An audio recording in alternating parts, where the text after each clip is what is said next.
The format for this morning's forum is that each candidate, in the order they're sitting, will have 2 minutes to talk about an opening statement.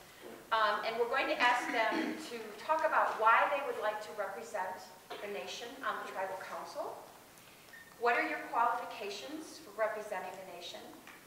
And what makes you the best candidate? You'll have 2 minutes to answer that. And when we start, I can repeat that again.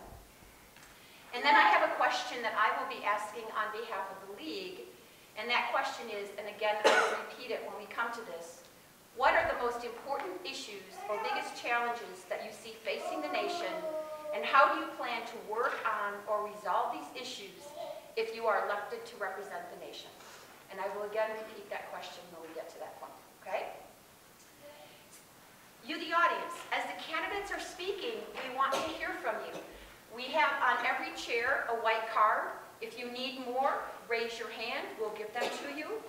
Kathy's holding up one of them, so we ask that you put your questions on the cards. If you have questions, if you have a question on the card, hold it up, and Kathy or Holly will come and pick it up from you. What they will do for me is kind of sort the questions so that we don't get the same question over and over again, because with 11 candidates, we sort of have limited time, and we want to hear as much as we can about the different issues. I would be happy to repeat it. Okay. The first question is to talk about why you want to represent the nation on the tribal council. What are your qualifications? And why are you the best candidate? You probably shared that answer with your friends and colleagues millions of times. Okay? Kathy will start you with 2 minutes. I'm ready. Go for it. Thank you. Talk about why I want to represent the Yavapai Apache Nation. Since 2009, I have worked in Indian country for positive change for Indigenous people.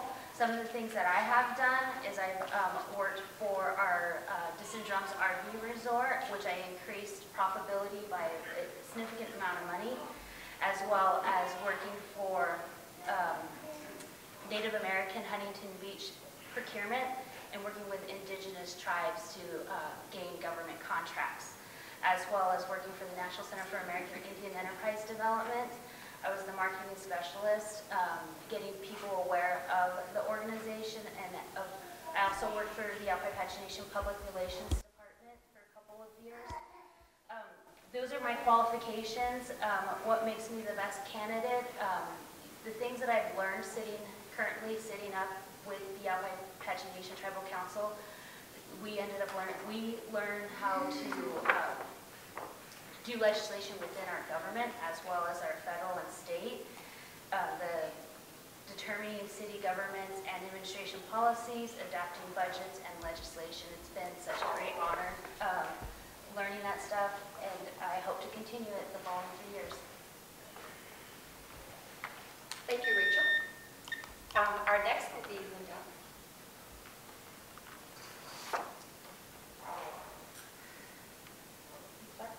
You can start, yes, sorry. I'm going to start with why do I want to represent the Yavapai Apache Nation?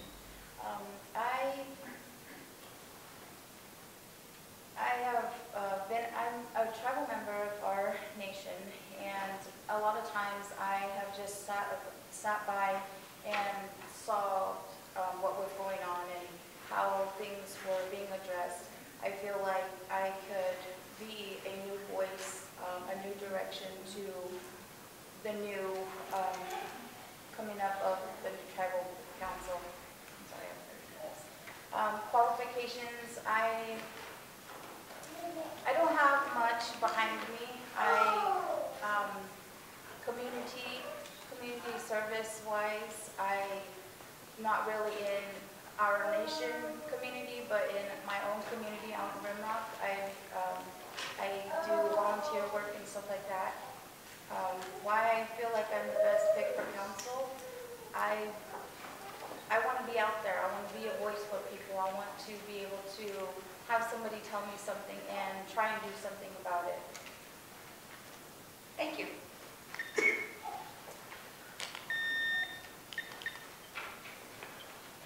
an erasing one. That's okay.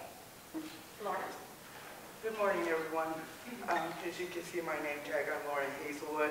And why am I running for council? Because this is what I feel in the world of political science that I do best for the nation. I've been a council member in the 80s, the 90s, the 2000s, and just recently, 2012 to 2015. I believe in progression for the nation, and I believe in preserving our culture, which is very important to everyone. And I like this type of work. I have the experience to do it. Right now, I am a sales tax accountant for the nation's finance department. I have worked for 12 years in federal contracting and grants. I know how to secure money, how to get those funds for the nation. I have went up against the BIA and brought many programs away from the BIA back to the nation. I have a construction background. I have all the facilities. I hate talking about myself because it doesn't sound, but I've secured big money to build all the facilities on the reservation. I have the background. I've worked for the nation for over 30 years. I've been administrator for the nation. I understand policies and procedures. The platform is so big because it's so overwhelming. The volume is huge. But I feel with my experience, and experience does count, you have to come up to this podium here and hit the ground running. It is not a place to be trained. You have to have a background already in your tribal government, and I have devoted my time and my commitment to this nation for the majority of my life, and I enjoy it because I care for my community and my tribal people. Thank you. Thank you, Lorna. Lottie? Just a second. Are you good? Yeah, good. I'm sorry. Yeah. Thank you. Kami Akman, Tagotet. I was born Lottie Sylvia Wilson. I lived in Clarkdale all of my life. I also attended the Clarkdale School and Minkus Union. I did receive a GED, and therefore I feel that I can represent the tribe in many ways that I think is possible. I have seen some progress along the way, and yet at sometimes we were just idle in doing some of the things. Therefore, I feel that I can do some things in advocating, which I've always done off and on for the nation, for the people. I looked at preference for our tribal members. I've seen housing come up. I've seen a lot of ways that we can make progress and make us grow into a nation where we can provide for our people. I also believe that serving on the council, my interest would be for our nation's people. The way we are, what we're doing, how we train our children, and what the biggest problems that we have here are that we don't look at it as a possible way to change some of the things. And of course, sometimes we don't like change, but we sometimes think that, it's going to happen, and it will happen. And therefore, I feel that I have the ability to serve on the council. I did in the early 2000s, so I still have that background in providing a commitment. Thank you very much. Thank you, Lottie. Amanda? Mahachka, Muche, Nyamolich, Amanda, and Waitula. I want to start off with my qualifications. I am college educated. I received my bachelor's from ASU in psychology and a minor in criminal justice and criminology. I do have a holistic graduate certificate. While in ASU, I was involved in the student body. I was president of the Native American Club. I was involved in other organizations. As part of a tribal member, I've always been involved in the community service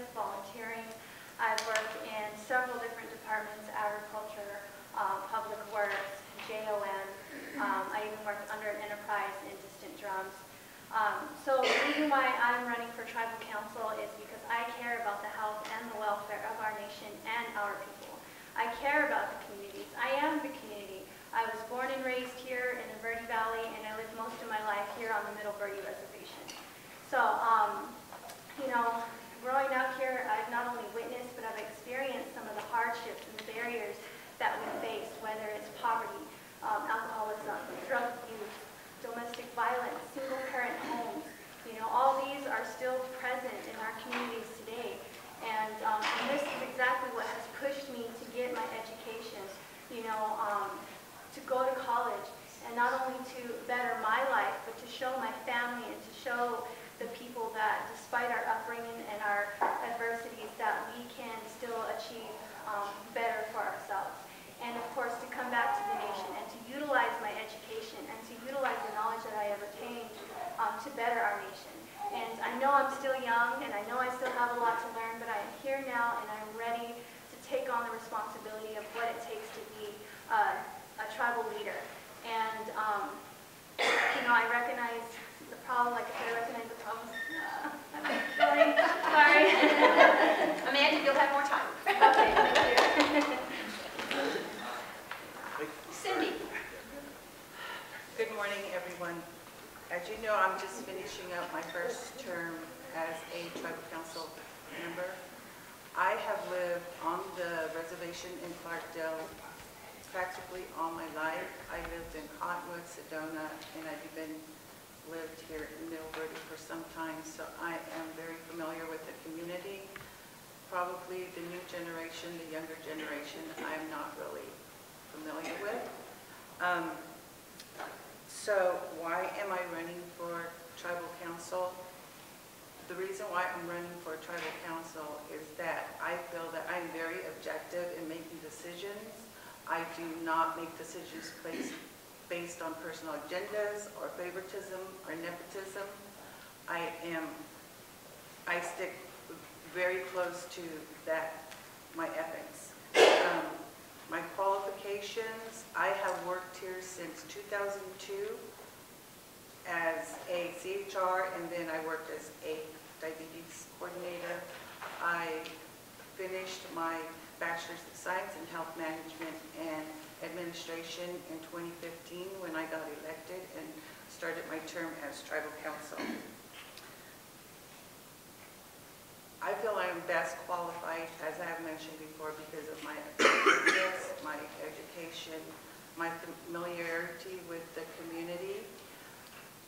I know what happens in this community, and I'm trying to make things better.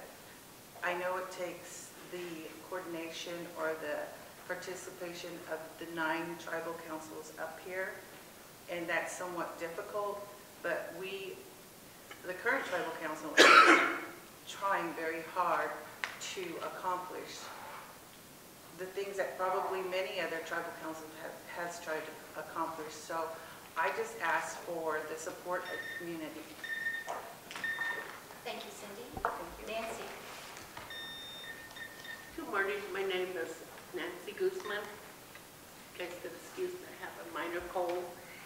And the reason why I'm running for tribal council is because I see us more like at a stagnant place. I don't see a whole lot of things going on. I hear a lot of things, but my main goal here is my goal and vision is that we need to continue to build up our economics. In order to do that, we have got to support our EDA program.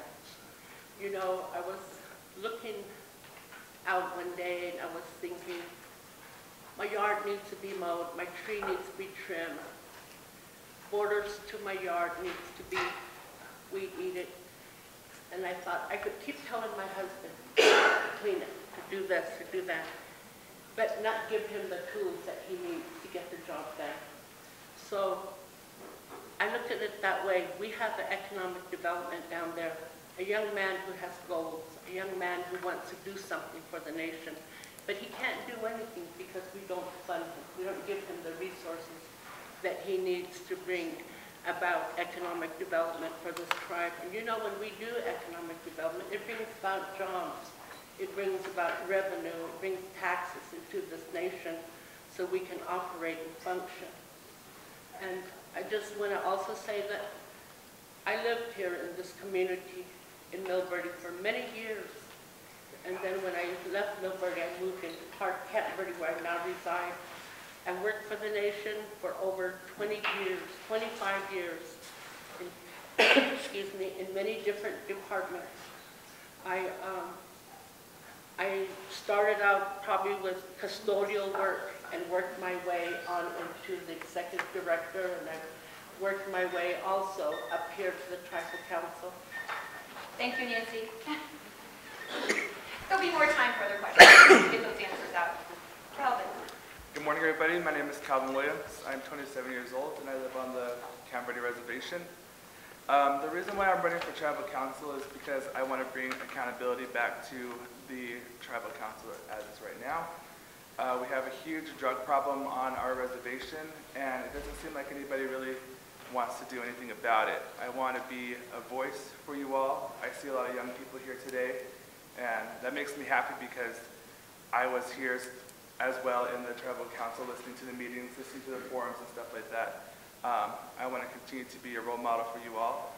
I was in Unity for a number of years. I was the vice president for a term.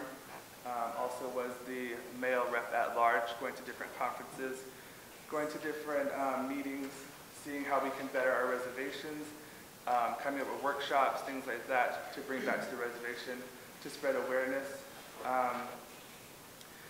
What I want to do if I am elected on tribal council is to push forward our economic development, to see why we are in this place, to see how we can better our tribe for all generations to come. Let's see, look at my notes. I want to bring unity back to the reservation. It seems in past years that we have been in a divide, you know, Yavapai over here, Apache over there. That's not how it should be. We should be together as one, working for the betterment of the community and everyone here. If elected to council, I can promise you that I will be your voice. I can be an ear for you. I will listen to you and then respond. And if you ever need anybody to talk to, I will be here and available for you. Thank you.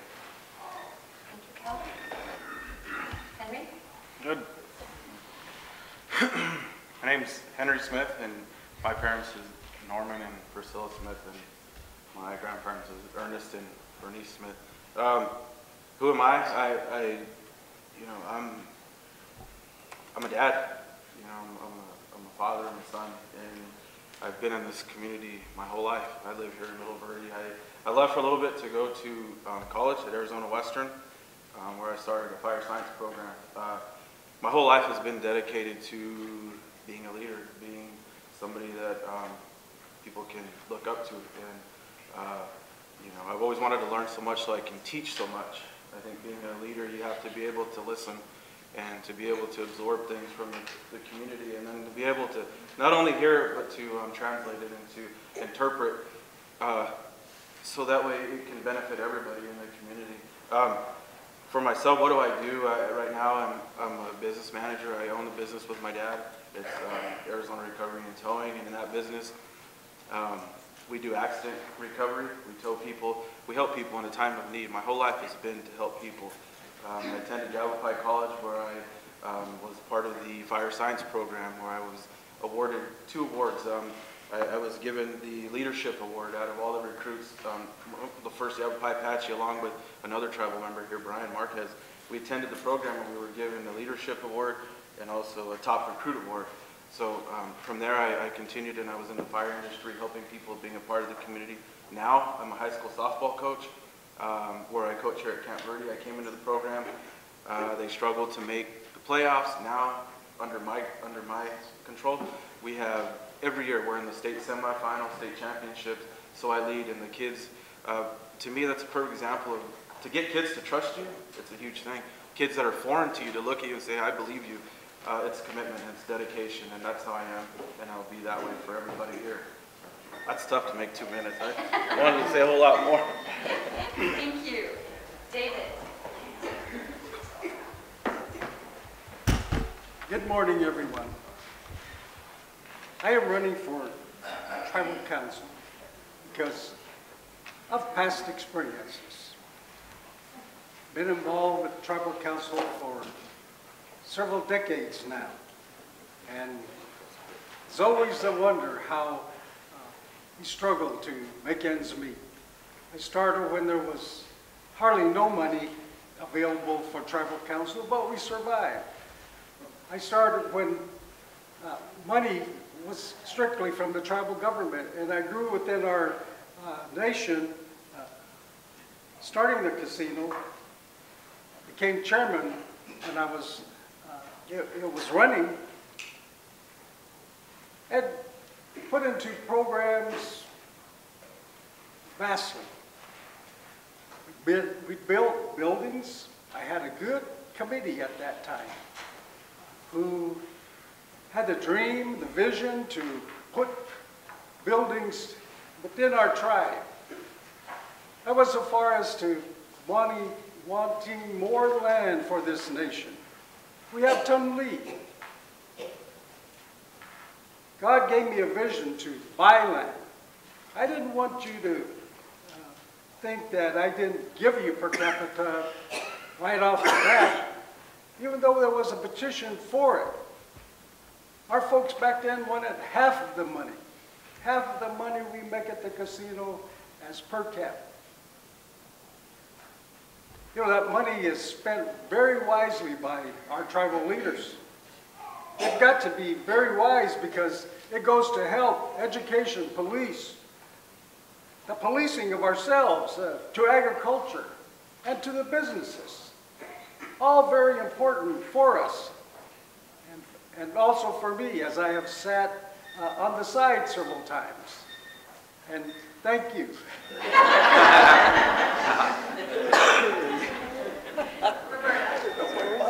Hi, my name is Roberta Papatia, and I'm one of the good old girls that are a familiar face within the council meetings.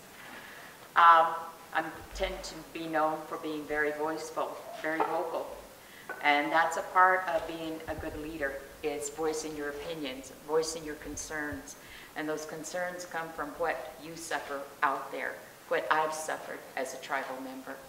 Standing up for what is right is a part of being a good leader. Listening as well makes a good leader. We've seen the leadership change every 3 years, and to our dismay have been disgruntled, upset because of the things that are not being done upon that leadership bench up there. In the old days, the old people would gather and make decisions in a round circle. There's a purpose for that round circle, which goes right back to being who we are as Native people. But we have to get serious about our elections. We have to stop voting in family members, but looking at the individual for their strengths and what they're going to do while they sit up there. Legislative body is a lawmaking body. It's not what you think of them interfering with the administrative process. The process was established, should be followed to the T, and shouldn't be changed, because that's where we end up being, nothing being done. Your decisions on who you elect on September 15th are very critical. I'm pleased to see that the young people that are here today that have thrown in their names are very strong vocally. That's a professionalism that we need to bring up here. And then we can start working on the issues of the nation, what they face. Thank you. Thank you, Roberta. The next question I will repeat again, and just so that you know, Lindell, you will start on this next question, and we're going to rotate. So a different person will start with all the questions, okay? How much time are you? Oh, 2 minutes on this one. Okay. And if you have any questions, raise your hand and... You're right, thank you. So this question is, what are the most important issues or challenges, or biggest challenges you see facing the nation, and how do do you plan to work on or resolve these issues if you are elected to the council?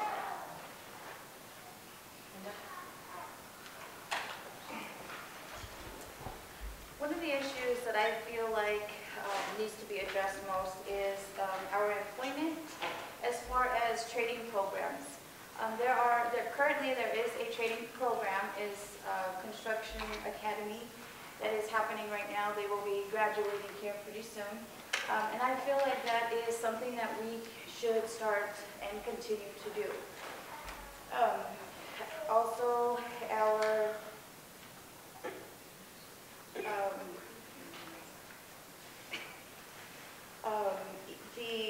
the land, surplus land that we have, there are some land parcels that the tribe owns that we should bring to trade closer to home. Excuse me. We should trade closer to home to be able to have more land to build more homes for our people.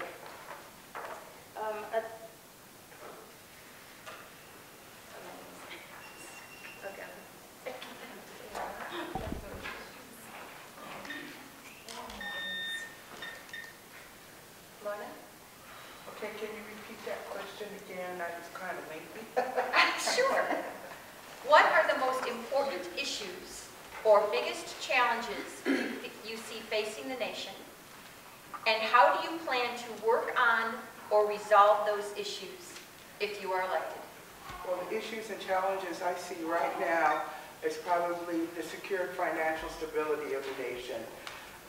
We have a few enterprises, and it's what supports the nation. We've got to do more than that, and the progress has been slow, but it's time for us to get back in there, and we need to take those plans and studies and surveys that this nation has paid thousands of dollars for that are sitting on the shelves just collecting dust. They may need to be revised, but we need to develop our properties over there and bring more income into the nation. As we create a new development housing over here, part of housing, social, and economics go together.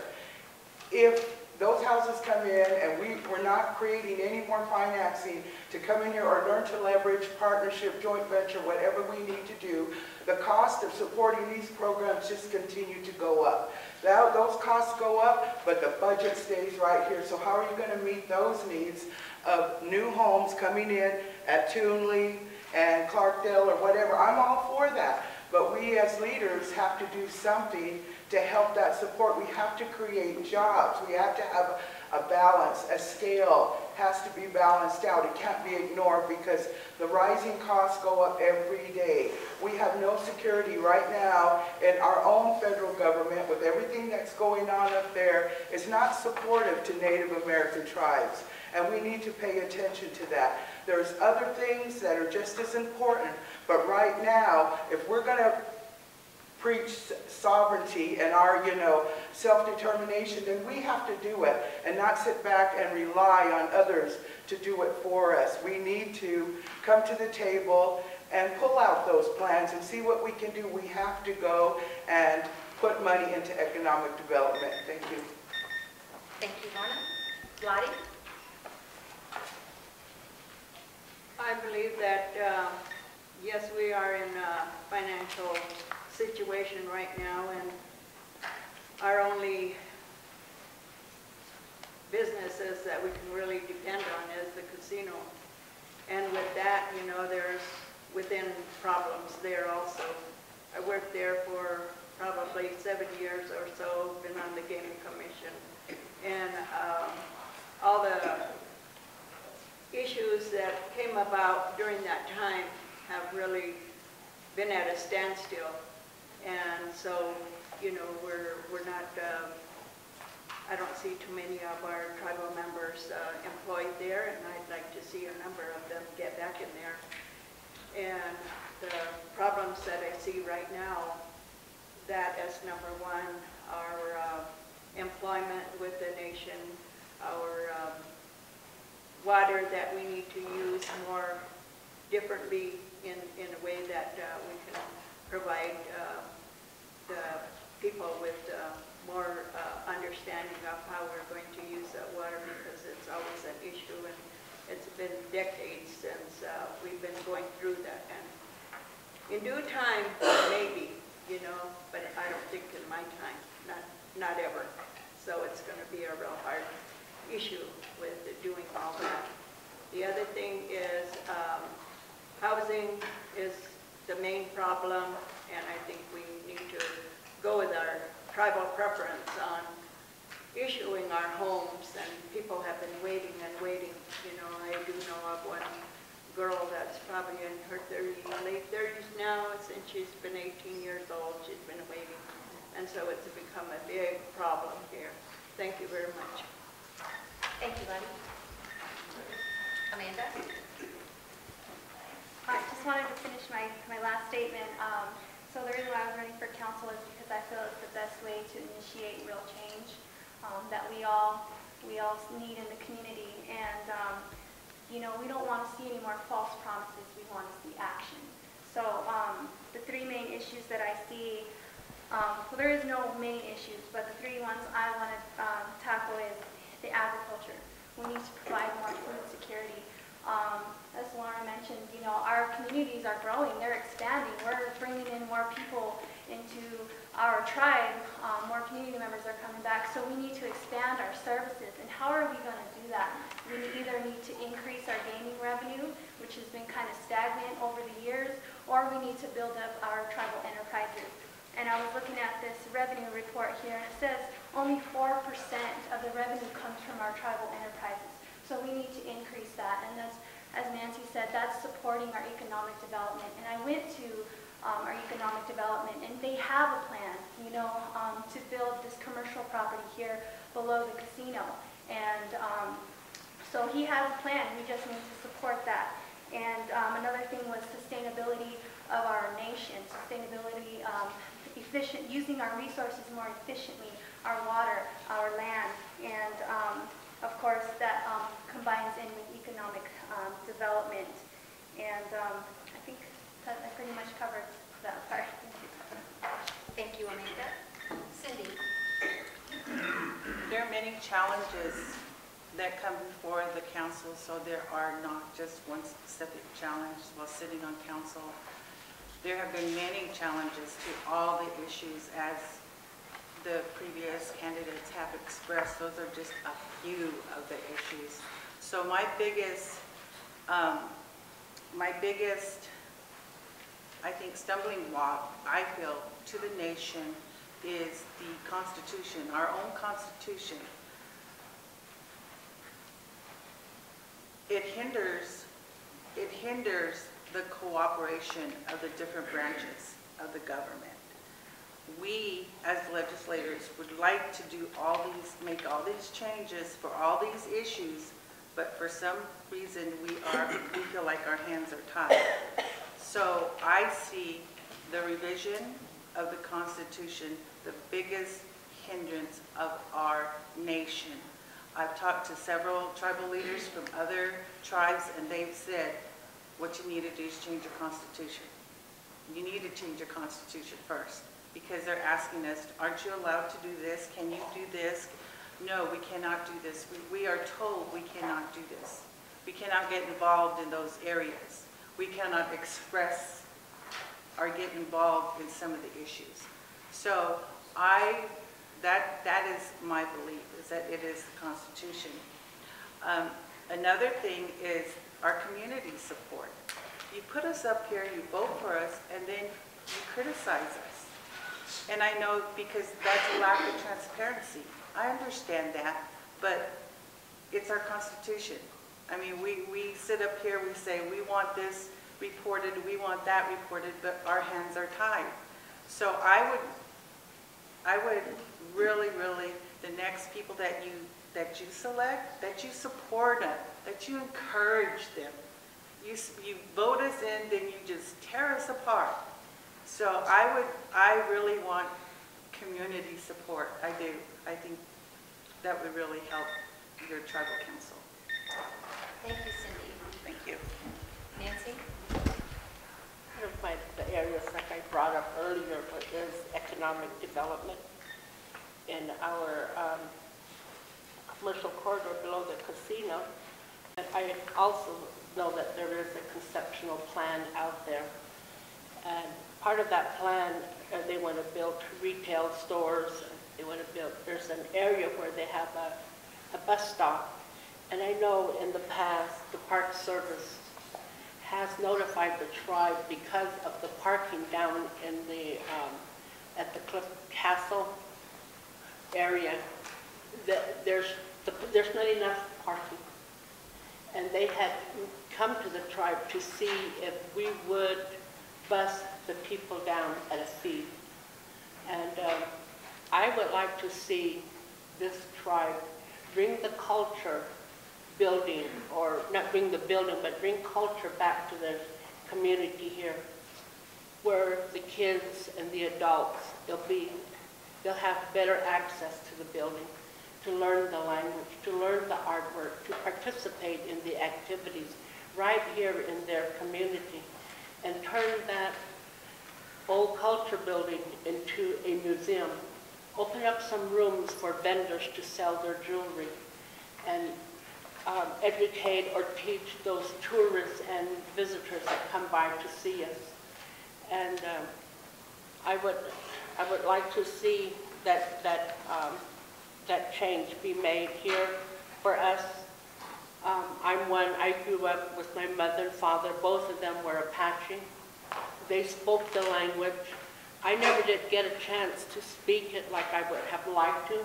I know words, you know, and sometimes when I hear people talking, I can read, I know what they're saying, but not in a full sentence. And so I would really like to see culture come here to the community, and then start working on other communities also. Thank you, Nancy. Calvin? In talking to people at the casino, and as I've been going out and campaigning, spreading the word, a lot of people have brought up the issue of housing. We have a lot of tribal members out there who are doing well, who have jobs, who are very successful, who can support their family. But at the end of the day, they're not able to get any housing on the res because of the tax credit housing.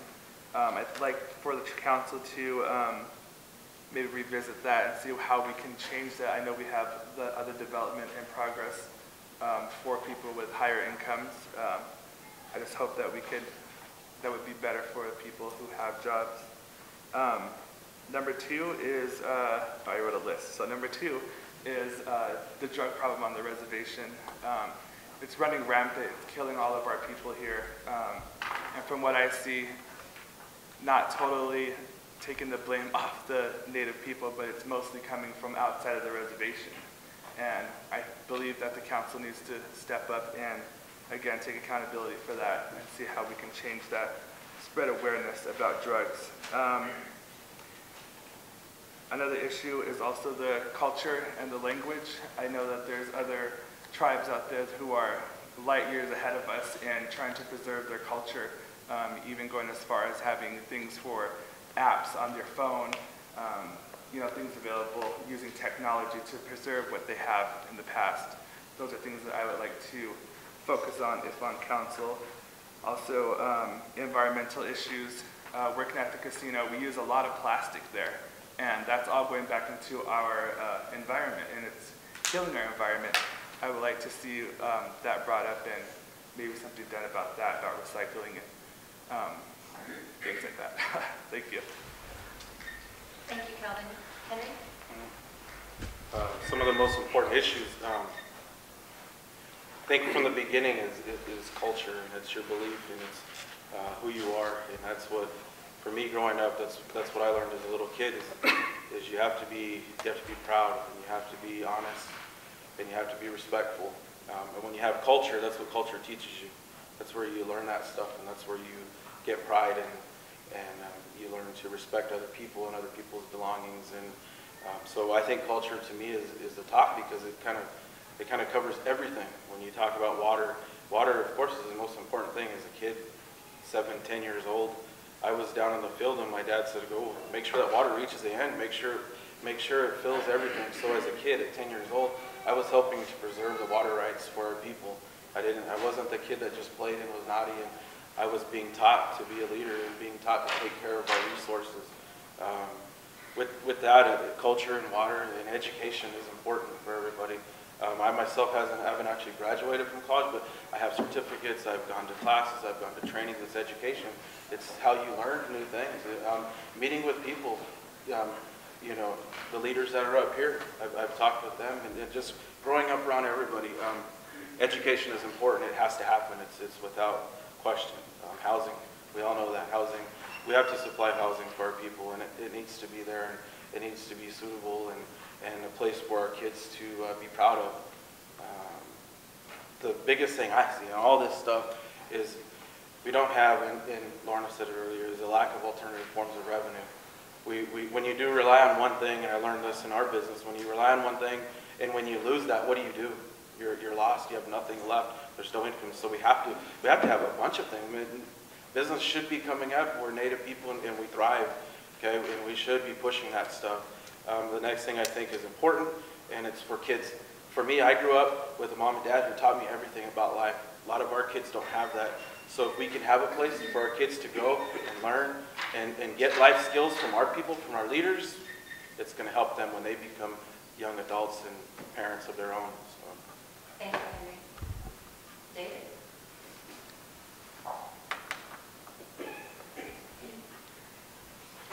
Okay, I lost 10 seconds, 15. Maybe we need better chairs. That's important or not. But one of the things that is important is education. Education is really important, and we need to make sure our children get educated. We failed in a lot of those areas. We don't send them to school, we don't get them up, and I'm just as guilty as you. They don't want to go to school, and so we encourage them to do it. Get ready, let's go to school. It's important, really important for our tribes to get our children educated. I'm an advocate for education. As past council member, I wanted education to be important. I wanted to put money in there for many of you to go to school. Really important, and I think we're kind of lost that vision. I'm not sure how our parents are doing now. I mean, this was, say, 10 years ago. I mean, it was important then. And now, are the children still being coaxed to go to school? Are they getting that higher education? Are they looking for the jobs that they so wanted in life? The other thing is housing. The other important thing is housing. We don't have enough houses. We have never had enough houses. We need to get the resources that are out there to build homes. And I'm so glad that council has always had that as one of their priorities. They have a listing of, if we all remember who served on our council before, we had a list of 10 items that were always important to us. Housing is that. And the other thing is our judicial system. Very important to me. I want good judges. I want fair prosecutors, fairness for our tribe members who have problems. We all have children that are, thank you very much. He's got me going here.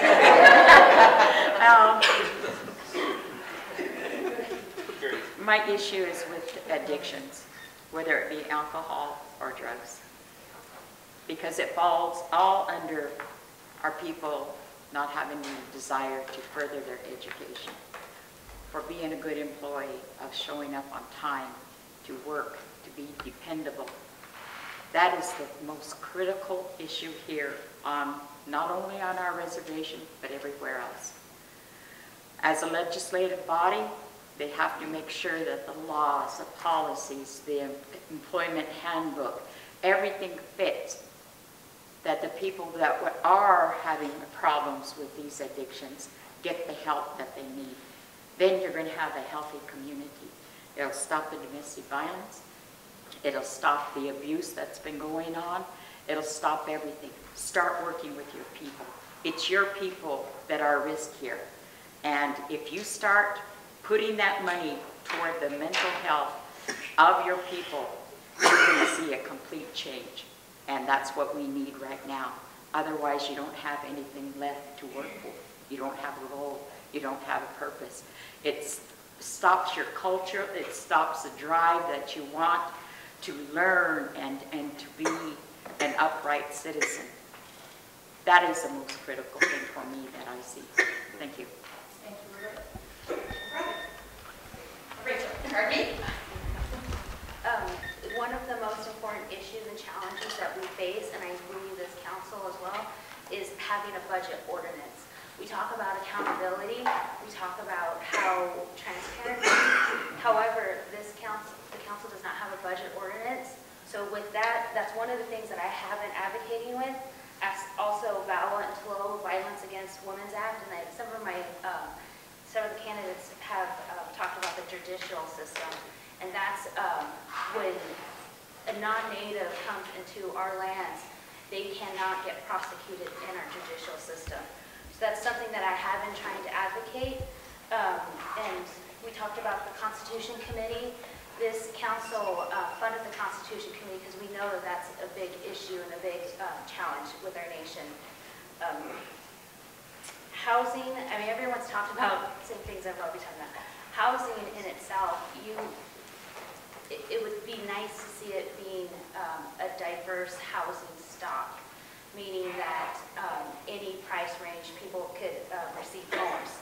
That's the issue I find, is that people that are doing good in this nation or have jobs cannot be able to have homes here.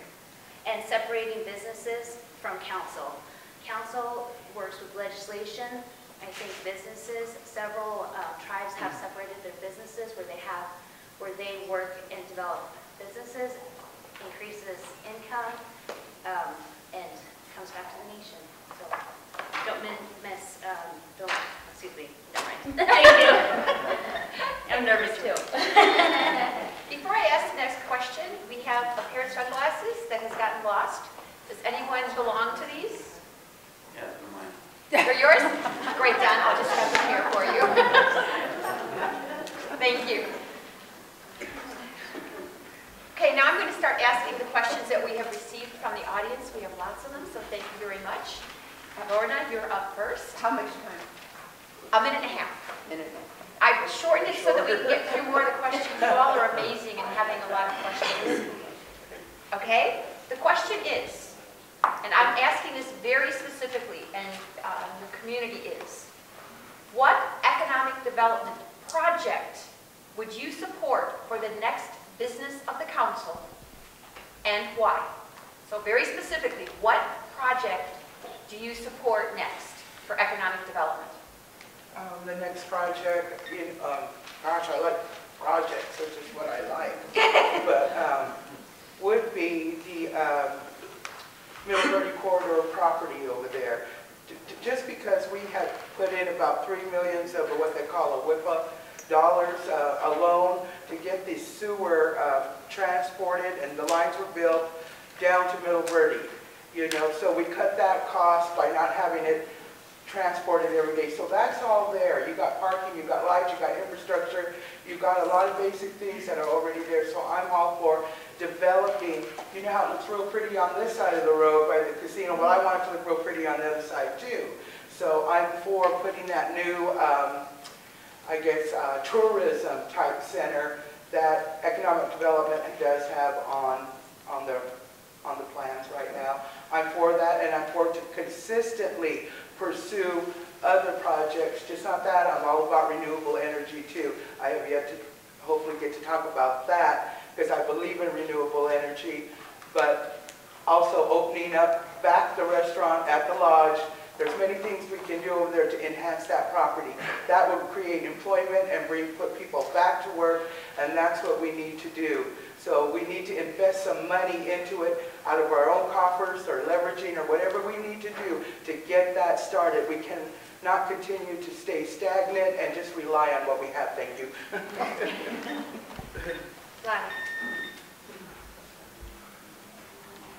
businesses are really downfall, and I believe that at one time we thought of doing that area along the smoke shop area, and I believe that stores were one of the things that we actually talked about.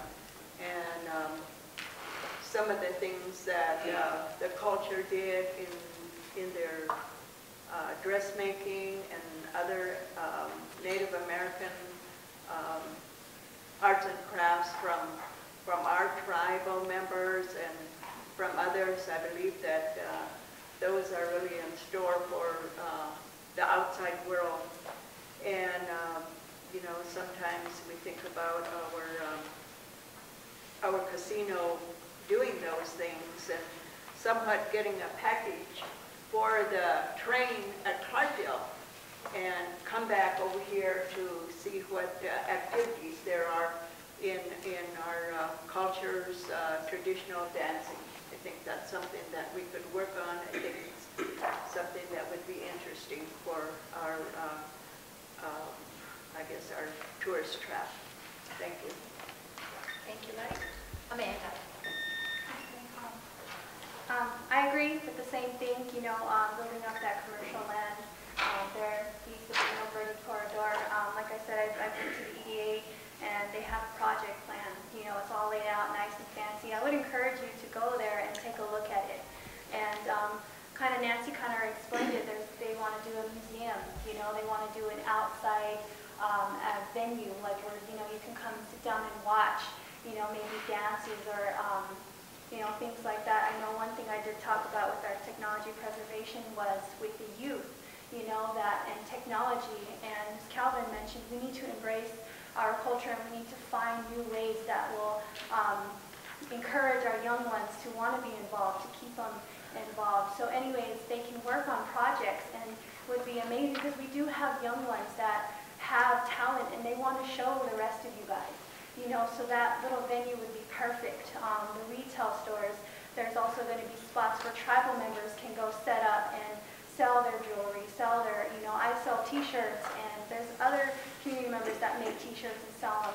Another thing was build up farmers markets. You know, my thing is growing food. We can build up a farmers market and we can have, you know, there's a heavy tourism spot in Sedona that we need to attract here and then to attract to our casino, and it brings all in that revenue. And also the tax, you know, all the tax that we will be getting from those retail stores. And like the farmers markets, you know, encourages more people to grow food, and then of course making money off of that for individual tribal members and small businesses. Thank you, Amanda. Cindy. I'm all for economic development. I have been mentioning that while on council due to the fact that our casino seems to be in some kind of jeopardy as far as the new administration in DC. And we are currently discussing the renewal of our compact, and we have many challenges there. So I do believe in economic development. That we recently found out that there's thousands of tourists that go up and down this highway and they go to Montezuma Castle, but we're not benefiting from that. We're not getting them to come up to the casino. We're not offering them anything attractive to entice them to come to our businesses. Our RV park does wonderful. Our two businesses, the New Sea Store and Chevron, they kind of have some challenges there. And so I would think that we would try to work out those challenges before we start building all these new businesses, and then we have the same issues and not make any revenue. Nancy. I think that the nation needs to get into family entertainment. You know, we live almost in the center of Arizona. You take a look at northern Arizona, they don't have any type of big entertainment. I'm thinking big, like an adventurous dome, you know, where we can attract people to come here to be entertained and make it more of a family-friendly entertainment area. And I would like to see that up against that bar-to-bar area right across from our RV resort. And when you make it a family entertainment, your families are going to stay in our hotel. They're going to need a place to stay. So that's what I would like to see brought here. And I know it's going to take money. And I know that the left hand needs to know what the right hand is doing. So I would like to see the Tribal Council pull together a master planning committee so that we could plan out all our economic development plans. Whatever we plan to do, we have to work together to bring it about, and we have to invest in our economic development through leveraging money, through getting plans going. Whatever we have to do something. We cannot remain the way we are today, or we will not bring in additional revenue to the nation. But I'm for family entertainment below the casino, but on the other side of the freeway. Thank you. Calvin. It seems like we all agree that the area below the casino is kind of like what we want to see developed in the future. I am for economic development. As others have stated, we can't solely rely on the casino for our revenue. I know that the land below the casino had been surveyed to make sure it was well for building and stuff like that. A lot of money has been spent on that. I believe that if we were to build on that land, we have a lot of tribal members out there who have gone to school to be mechanics, gone to school to be bakers, cooks, and things like that. It would bring more revenue back into the nation and better those people who have gone out and gotten schooling for those things. Bring it back into the tribe, because at the end of the day, that's what we're here for. We're here for the betterment of every single Yavapai Apache Nation member. But yeah, like I said, we can all agree on that's what we would like. I have a lot of ideas about how to get more businesses. A lot of people have been talking to me about what they would like to see. And again, that's what we need. We need the input of the community, not just what we want to do, what we want to see. It's what the community wants. Thank you. Henry. So, economic development projects, for years I was looking at the panel here on how many members that are here running for council that I've presented a multi-use sports complex like Nancy was talking about, a place for the people, for the kids, and not only just for kids but for everybody. I think, like, we all talk about the casino. Well, it's true. That's what is their main source of income. When I go up there, it's pretty slow during the week. On the weekend, it's slow. My idea was to bring in a multi-use sports complex.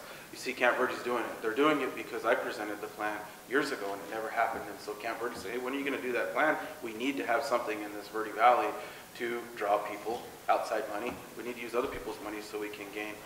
We can't do any of this education and we can't do any of the housing and culture if we don't have more revenue coming in.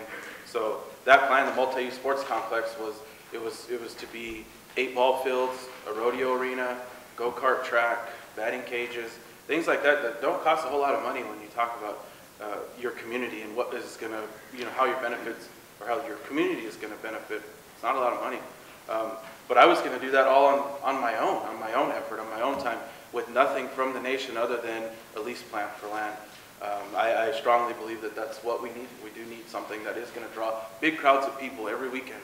And health is important.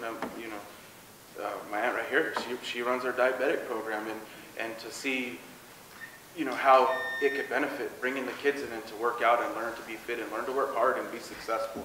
So that's hard time. David. Thank you. Very good question, as they say. 10 seconds. Yeah, 10 seconds, I better hurry. You asked about what new business needs to be put in place. Right now, Henry's gave a great idea. It's still there on top.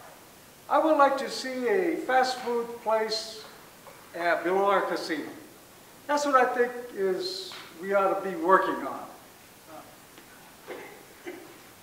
It's income generated. I don't know that we've ever, did not have a place that raised income. It'll put people to work. Our tribal people to work if they want to work. It's always up to us to want to work. The downfall is that some of us don't, and it's probably a job that's not, that gets you anywhere. Our children want to work. They would be more than happy to spend 6 hours there working. And it's a start off for anybody that wants a job. Let's put a fast food place there. Let's do that. Let's start a project. As we go into council, let that be a goal. Henry's idea was great, and it didn't get done. And it's just too bad. Thank you, David. Roberta. Well, I'm going to flip the coin, and all the ideas brought before you today are goals and visions of what they would like to see our economic development develop.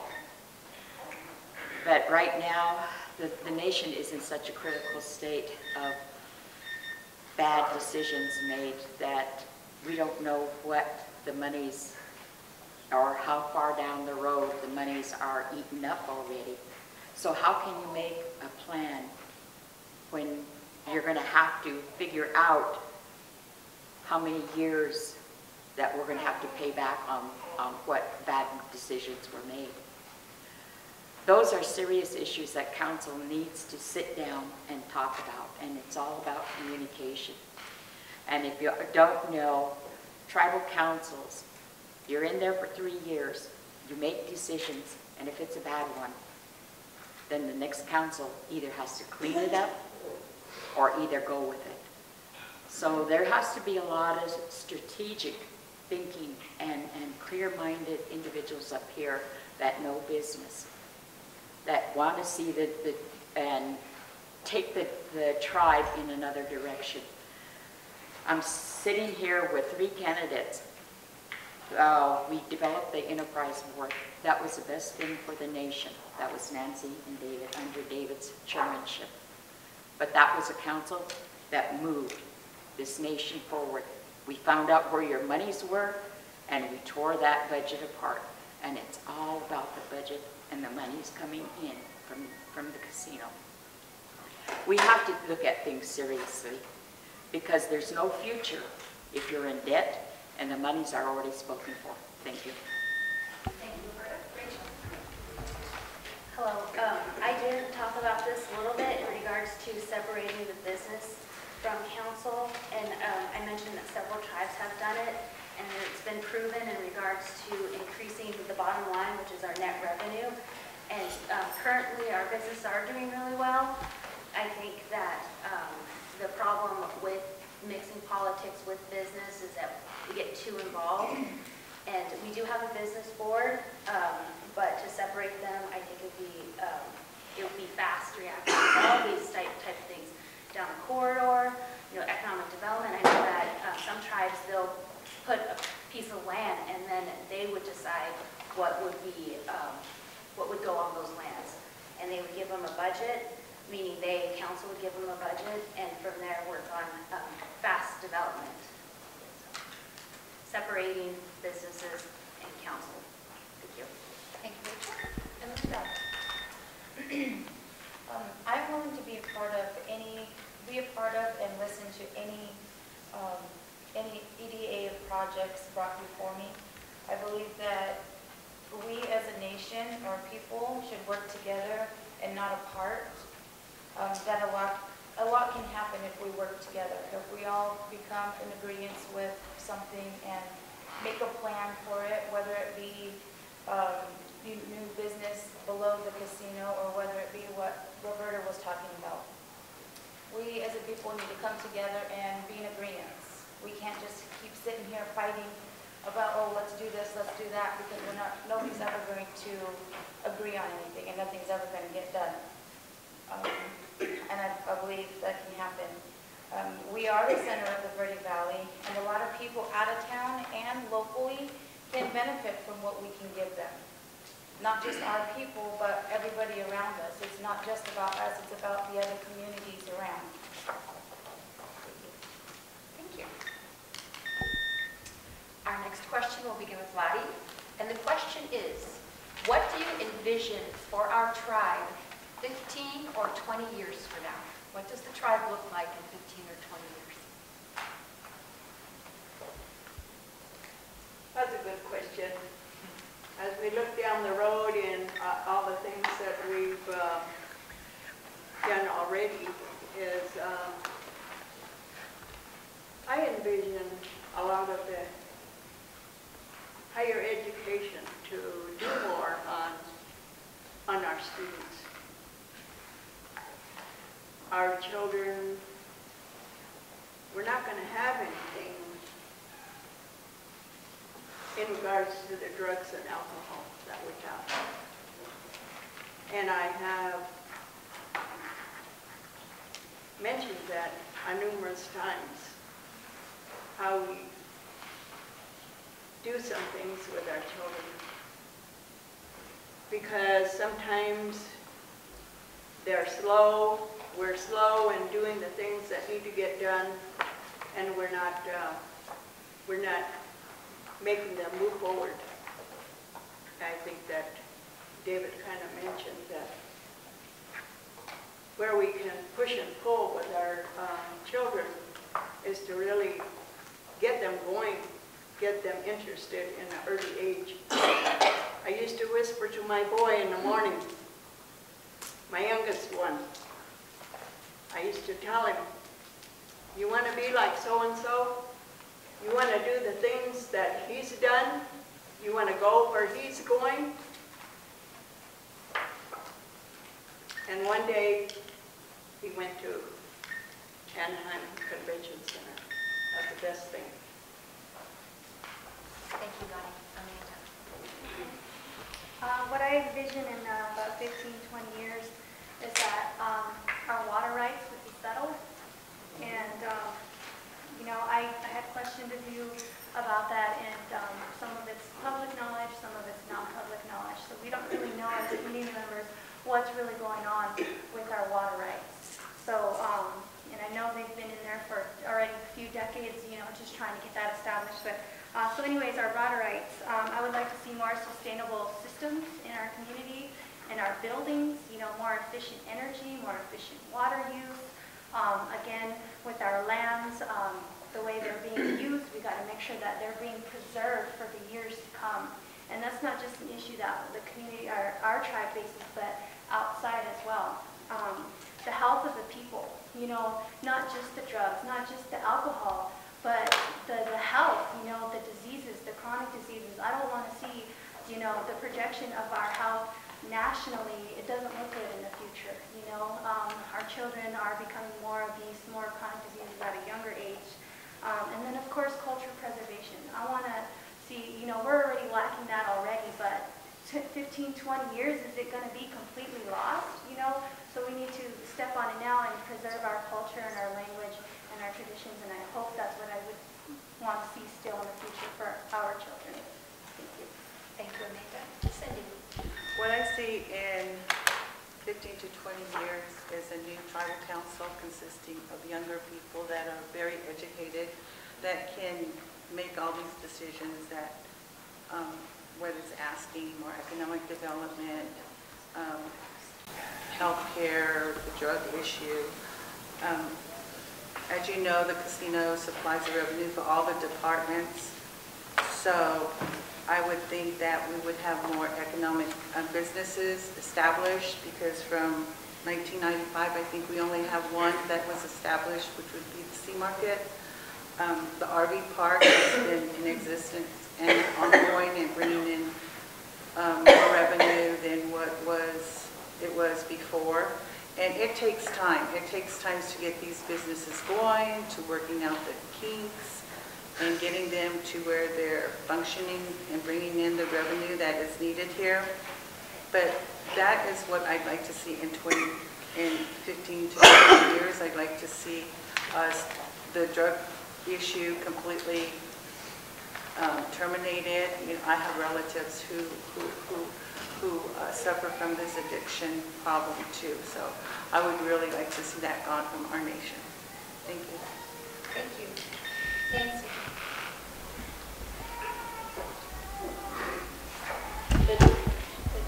In 15 to 20 years, I would like to, I'm hoping that we will have a good, strong government, that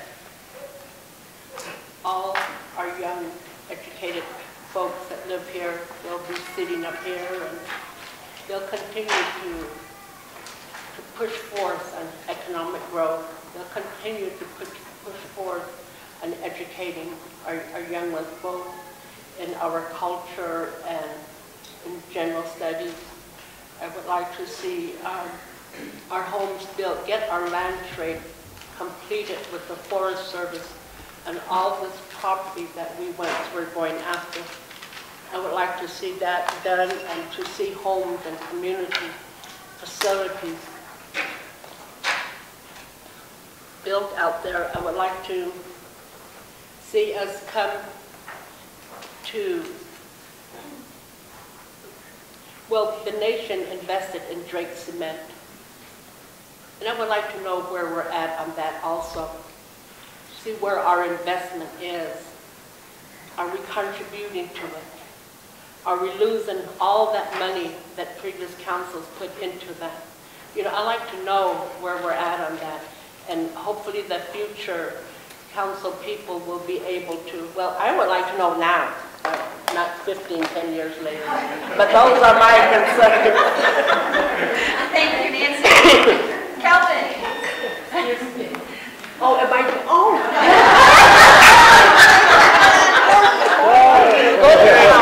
Senator.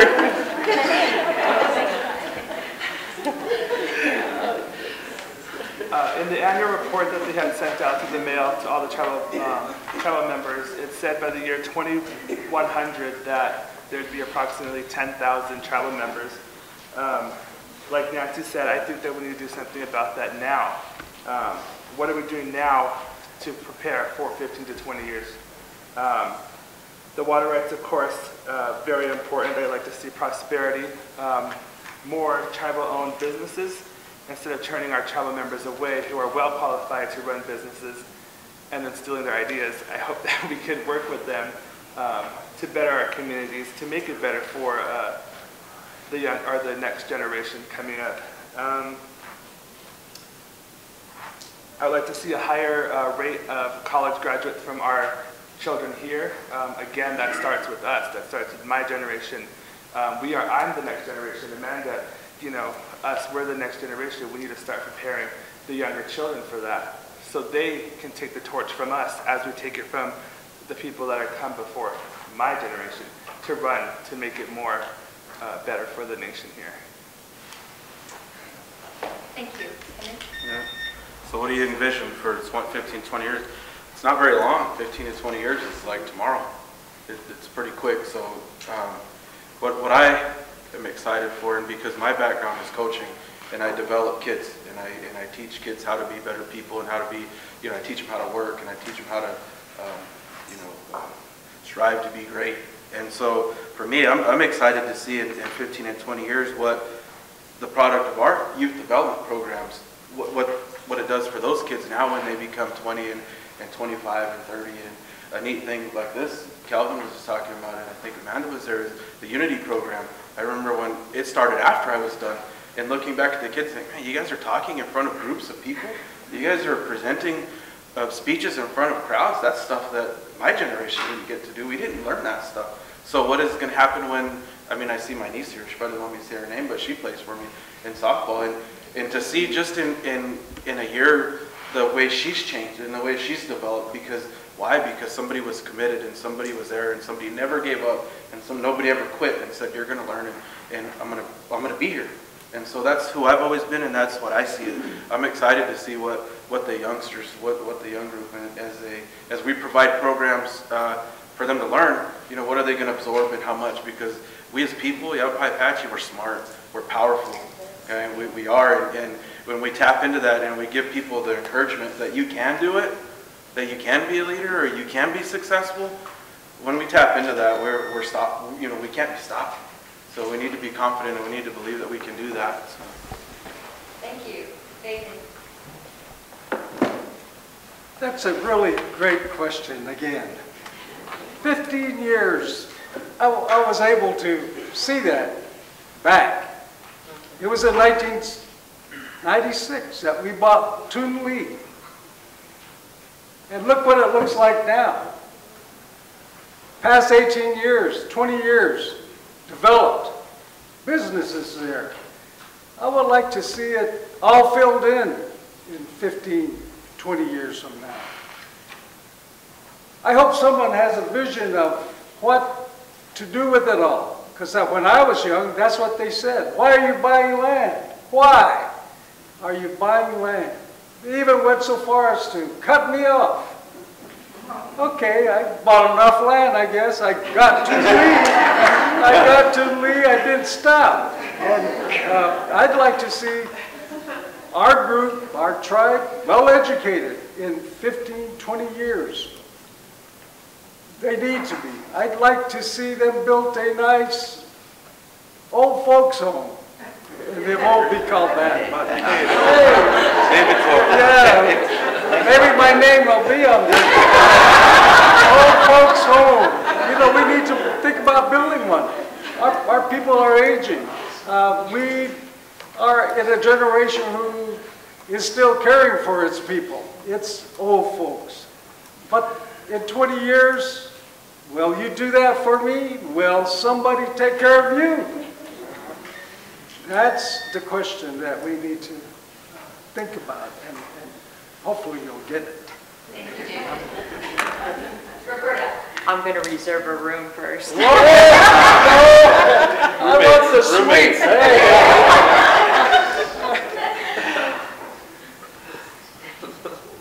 Sorry. To envision is to look forward and hopeful, put our hopes into something that we want something better than what we're going through and have right now. Only time will tell, and it's going to take us, you, and your kids. But I also bring it right back to the culture of a lot of our children are with relatives. And who has addressed that? That's taboo in our culture. And we need to respect. We talk about culture, bringing it back, then it's bring it back full force. And it begins with us older ones up here. Hey, you're with your relative. Hey, you get away from each other. You know, that's what we were told. You don't do that. But I envision a stronger people, a stronger nation. And with that, you have to have a strong leadership up here in your government. Because it's very critical, as I said before, of where we're going, where we're headed. And our investments are in our children, but what are we leaving them with? Ask yourselves. Thank you. So what do I envision in 15 and 20 years with this nation? The one thing that I do know, Prop 202 is going to be coming to renegotiation, which is the 2023, and I believe they'll go to vote to 2026. So with that, I encourage each citizen to register to vote, because we're going to have to vote at that time, and the big factor is, the big factor that I see that might affect the casinos is, I can't even think of it right now. Anyways, I'll get back to that. But with all of this, I see infrastructure for cell phone service, internet. We don't have it in Tunley. You know, some of the stuff, infrastructure is one of the highest costs. Also Montessori, our school, we should extend it up to high school. We have a school here. We can fund our people. And with that, we can put culture. We can structure it where our community is getting the best education. And developing indigenous data sovereignty, meaning census, the nation do all this stuff. And I know that Lorna mentioned something about all these research that we've done, combined it together, we can figure out what our community needs to 10 to 15 to 20 years to make solid, good decisions. Thank you. Thank you, Rachel. 15 to 20 years from now, if we start now by teaching culture and our language to our young people, even ourselves start learning now, we may be able to get back to where we were before. You know, our elders, a lot of our elders didn't teach us that. I'm a prime example. My grandparents didn't teach me our language. They kept it secret between them because that was a language the kids didn't know, so that was their own secret language. Why didn't they teach us that? That's their own, they have their own reasons for that. But if we start now and start learning that ourselves and teaching our young kids, we could get back to that. But we have to do it together. Housing development for all of our people, being able to have the land to do that. Every family in their own home, so that, like Henry said, our children can grow up to appreciate something and have something of their own. The water rights, again, like Amanda explained, having those resolved, that's a big thing. And also more training programs that will teach tribal members how to do different trades. Keep that within our nation so that we don't have to go on outside sources to hire other people to come in and do that for us. We could already do that by hiring the tribal members that already know or already have these certifications in these trades. Thank you. Lorna? Okay. 15 to 20 years from now, when I was like 14 or 15 to 20 years seemed like a long ways away. But now at my age, it's just right there, right around the corner. And but what I see, I mean, it's reality or hope. What do we want? We want hope. But I see a surge, and it's already happening, in technology. You know, that's where this nation's going to end up going. Is in, you know, I mean, it is so advanced now, it's unbelievable. And I see the population here surging, because there was a time when it was very quiet. And I remember it as a youth, and all of a sudden, you know, things took off. It just took off. And that was a good thing. That was a great thing. But in the future, you know, like, look at Cicely, how young she is. She's going to be sitting up here. It won't be us anymore. So they do have to educate and pay attention to all this technology that's going on and preserving our language, our culture. We can't just talk about it. You have to do it. You know, for me, my family where I come from, you know, my husband is Quetzal and he's a bird singer. I bird dance. And so do my children and my grandchildren and anybody else who wants to do it. We always invite them, teach the youth to sing, learn these songs because they're gonna be gone. So if you really want to preserve it, you have to do it now. And I'm just as guilty too on the language part. My mother is a fluent Yavapai speaker. And I have a daughter who can pretty much understand that Yavapai really well. And she's going to end up teaching me. Thank you. Thank you, Lorna. What we're going to do right now is take a 5-minute break. I want to acknowledge that it is so exciting that we have a lot of questions. I think I've got like another 30 questions that people have asked. So what I'm doing is sort of condensing them so that we have the opportunity to hear on as many topics as we can. Because we only have close to an hour and a half. We have to finish at noon today. So if your question doesn't get asked, please converse with the candidates following the forum today and at other times so that you can find out the information.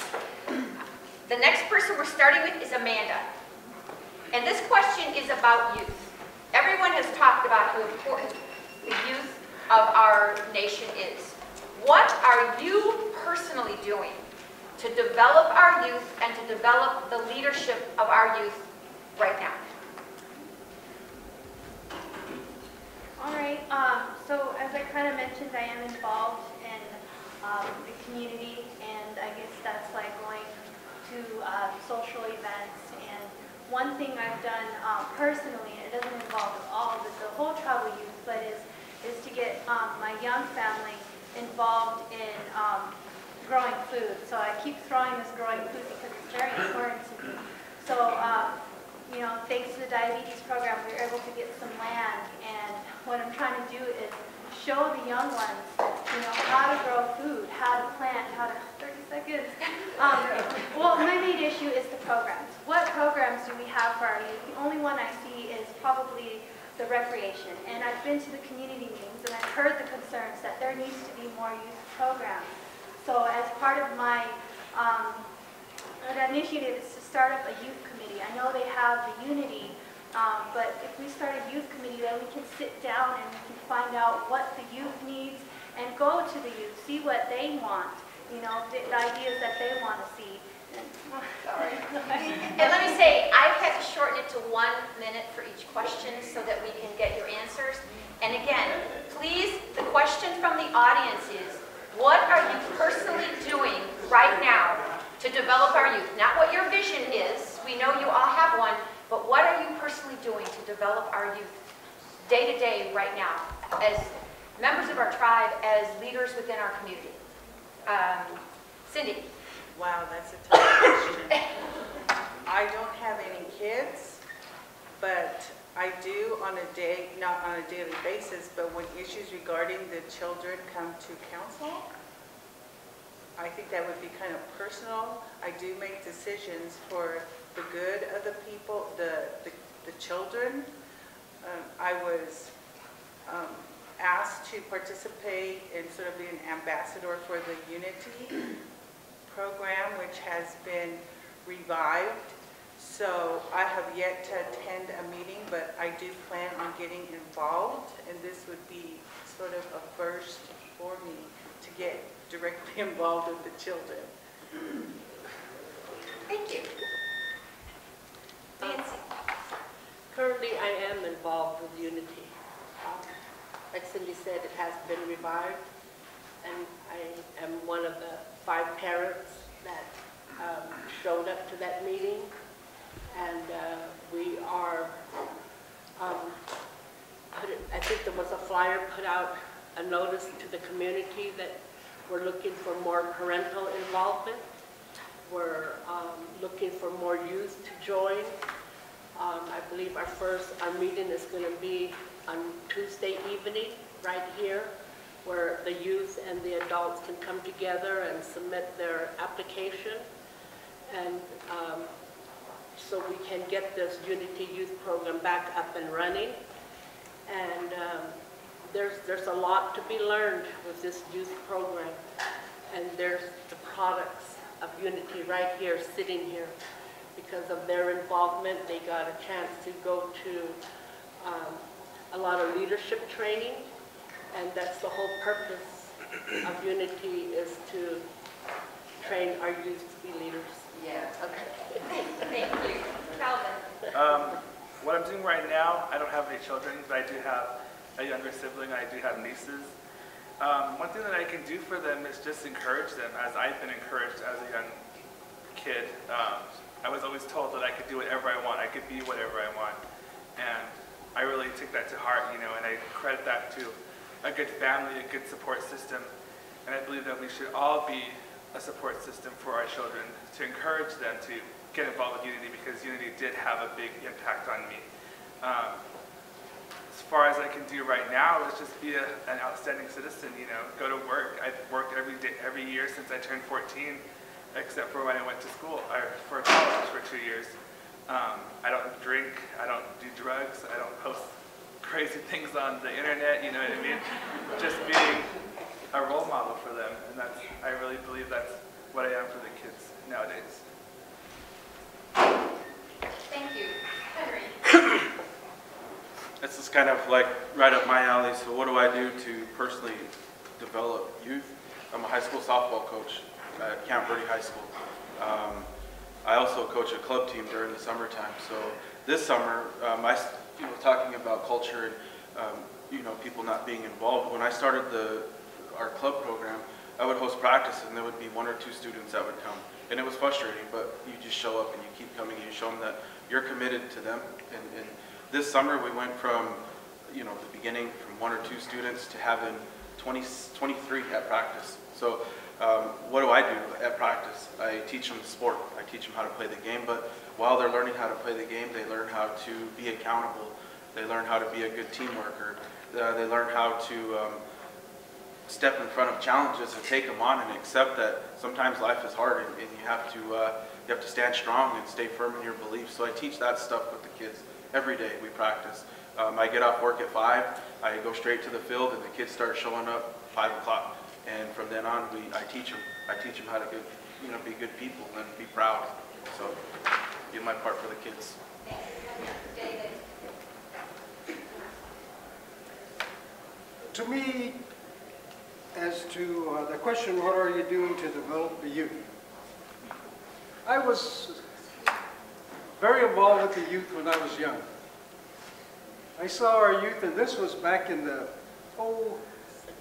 70, 75. We started the youth camp up here on Mingus Mountain for youth. We wanted kids to all know about their culture. We spent a week up there with counselors, with many children, and we had a good time showing them that this is what Yavapai Apache is about, and talking about the history, the arts and craft. They did all of that, and what you have to do is instill that with your own children. Hopefully these children that attended are doing that with culture. You know, we have very good artisans from that group. They can bead, they can make things, they can make camp dresses. I mean, our children need that, and our cultural program is trying very hard to instill that in our kids. Thank you, David. Roberta. Well, I also undertook it upon my own self when I first came back to the reservation. And if you can recall, I did a lot of youth campouts, a lot of trips with them, just to get them to know, you know, our culture. And a lot of that was my own time. I didn't wait for the council to open up Unity or anything. I did it out of my own will. And I've got a lot of the young ones, the parents, they're all parents now. And, you know, I take the girls to the ditch and we do mud facials with the black mud. But, you know, teaching them just simple cooking stuff and herb gathering and whatnot. But it's an individual thing. But you know you can really make an impact in your communities by talking with the youth. I make it a point that I stop, if I don't see if I don't recognize a child, I'll stop and say, who are you? Who's your grandparents? Who's your parents? That's what I do right now. Thank you, Rachel. Hi, so currently what I'm participating in personally, I'm part of a Native American club with a group of mothers, and we are coordinating with the schools that our kids go to for a mentorship program. So we're trying to empower the kids. And what we have been doing, 6th, 7th, and 8th grade, are to be mentoring the younger kids. And also we've worked with the different departments, so we're going to integrate culture with these kids to understand the nation and all the benefits that they give to their communities. And we're working with the school, the superintendents, the teachers, and one of the things that we wanted to do is educate them about our culture, not our culture, but the whole indigenous people's culture. So we've had them change who they're going to be teaching the kids about. We're going to be educating them. So this is some of the things. But our goal is to increase school attendance, decrease tardies, increase grade scores, and testing for these kids. Thank you. Thank you. Linda? Currently, I am part of Restarting Unity with Nancy and Leona and a few others. Like Nancy said, our first, it's a recruitment meeting on the 21st here in the council chambers at 6 o'clock. And that's just youth who are interested and parents who are interested in being involved in this rediscovering Unity again. I've only just heard about Unity from one of my cousins was in it. And I've only just heard about it. I never was able to be part of it or, you know, inquire about it. But now that I am an adult and I have children that are in the age range of Unity, I'm glad to be a part of this. So I just want to try and reopen that up to everybody. Thank you. Well, I believe that in teaching your youth, it starts at home. You have to start there in order to teach any other youth. And that's what I've done with my children. I currently work to always talking with my grandchildren, even my children who are grown. My youngest is a JV tutor for the high school, and she participates second year in the Yavapai language class, which is an actual class, and I do tell her all the time, you have to teach your students, our tribal students, to be respectful to that elder. You know, don't let them just talk back or, you know, talk or whatever. You don't do that. And then currently involved with the bird singing, which is a human branch, you know, style of culture, but I appreciate both the Yavapai and Apache because I have a lot of Apache family and friends, and I love it. Thank you. I have been involved with our Clarkdale Learning Center in reading to some of the little children that come over, and there's all the books there that Ruth Wicks have been reading to some of the kids there, and so I've known Ruth from my older children that went to Mingus. So I got involved with her, and then I do just last week or the week before I got selected for the Title VII, I believe it is, that they have a working group from the Clarkdale Jerome School. So I'll be in one of those meetings. We haven't started yet, but I've been told by one of the teachers at school that I'll be called. And then the other thing is I do talk both languages somewhat here and there, you know, so I mix it together, and I think some of the kids find they can differentiate between Yavapai and Apache. Thank you. Our next question, and we will start with you, Cindy. It relates to finance. We have gotten a great deal of questions about finance. And so the issues relate to the nation's debt, what about per capita, salaries. There are even questions about the hotel. So I'm going to leave it open-ended, and please speak to your perception, your understanding, what you think the nation should do about our current finances. Just 1 minute? 1 minute, yeah. Do you want to do a minute and a half? Want to do a minute and a half on this one? Minute and a half. Okay, we'll give you a minute and a half on this one. Okay, say it again.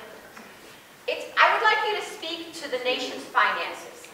Members of the audience are concerned about the debt of the nation, about our per capita, about the expenses of the hotel, about the salaries that the council members are getting.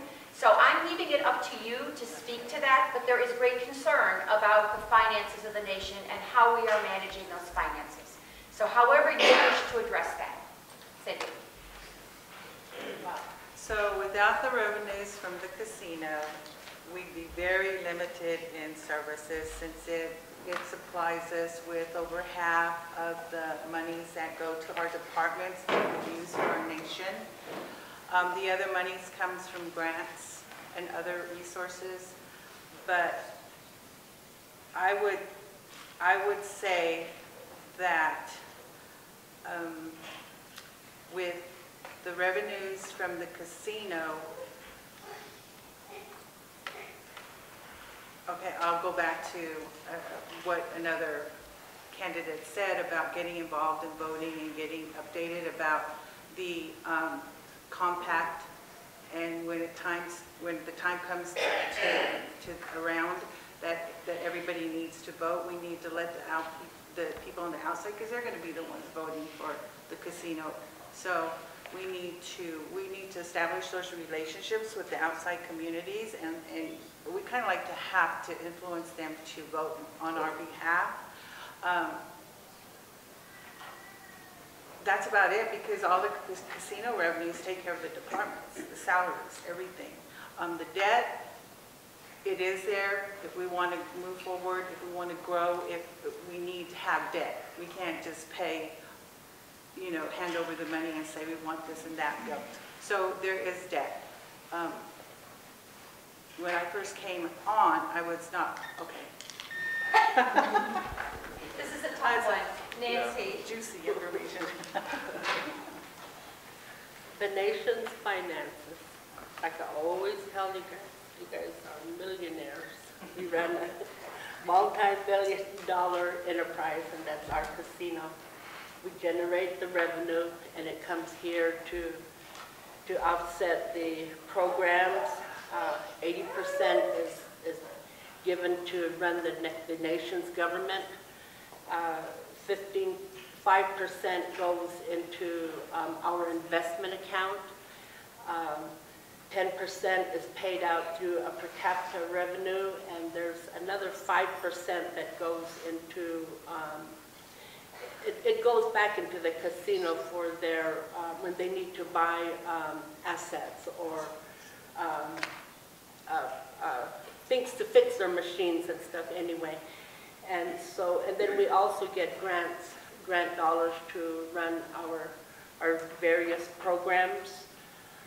We also generate revenue through our taxes. As you are aware that our hotel taxes sat at a certain percent for many years. I believe it was 6%, and that was raised to 12% now. And we raised that based on what the Verde Valley was charging for their lodging. So now we brought ours up to that level where we also collect for our lodging taxes. We also raise our tobacco tax, all our smoke shops, all our businesses, and all our casino pays cigarette tax. Thank you. Calvin. All right. As they have said, per capita does come from the revenue of the casino. I know that in the past couple of years there's a little hiccup with the hotel and all of that. I think that we could suggest maybe having someone come in and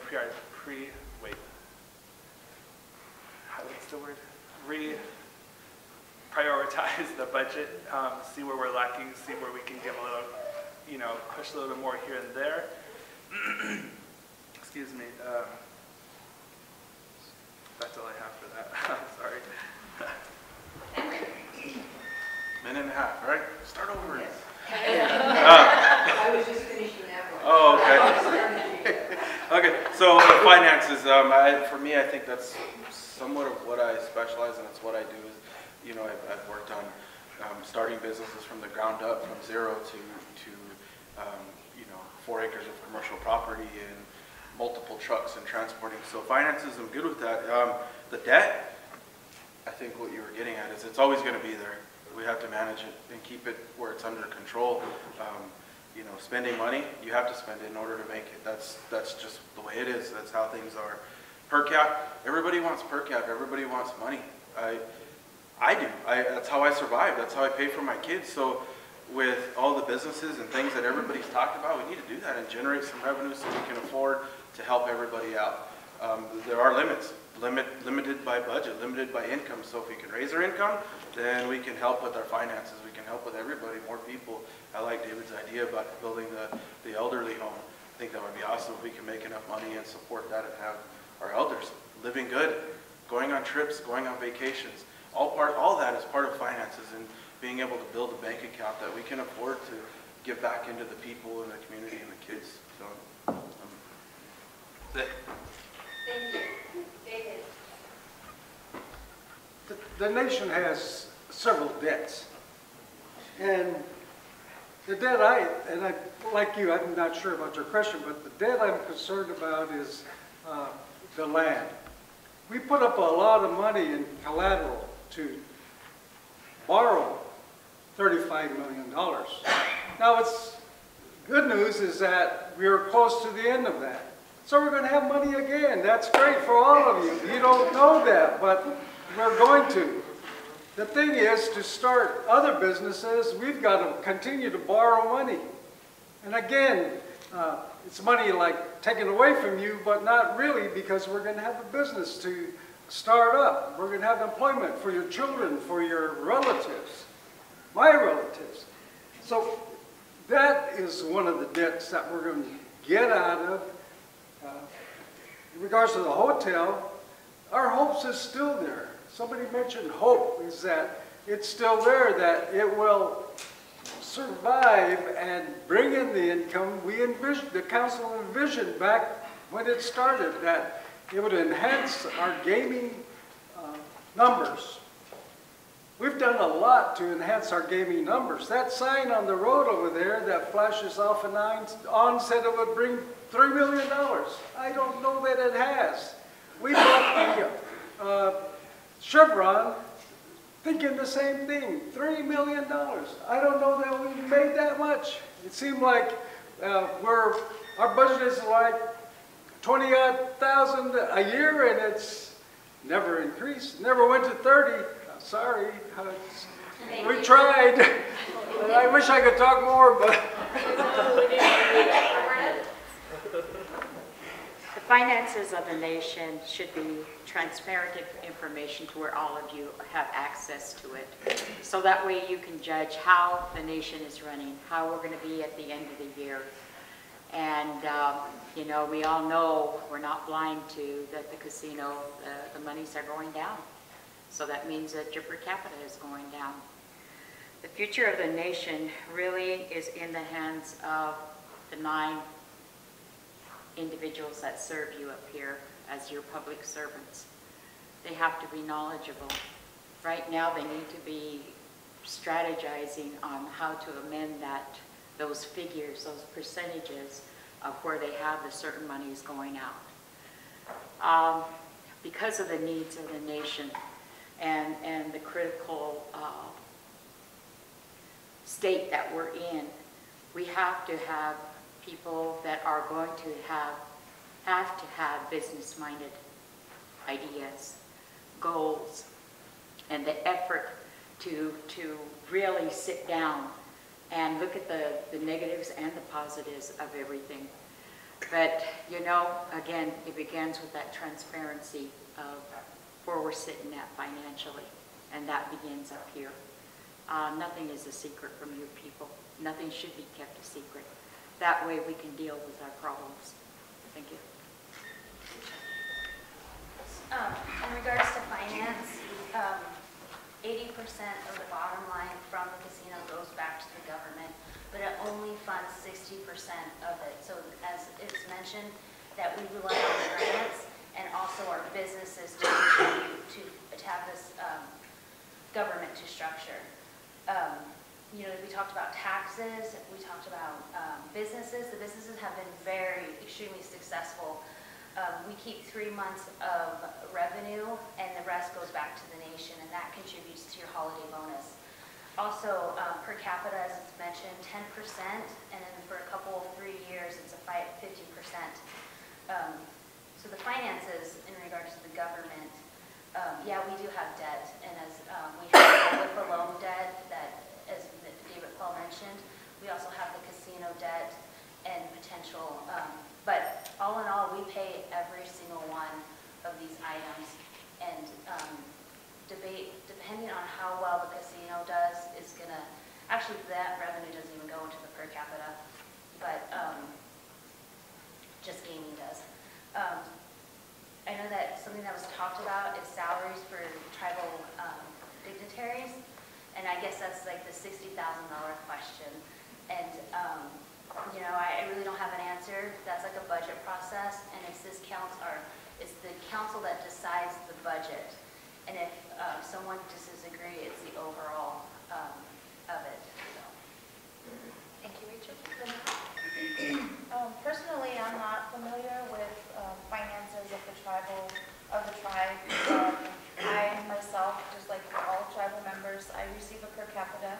I know a limited knowledge of where it comes from and how it gets there, but I'm not familiar with where else it goes, or debt, or the salaries of the tribal council. I'm not aware of that.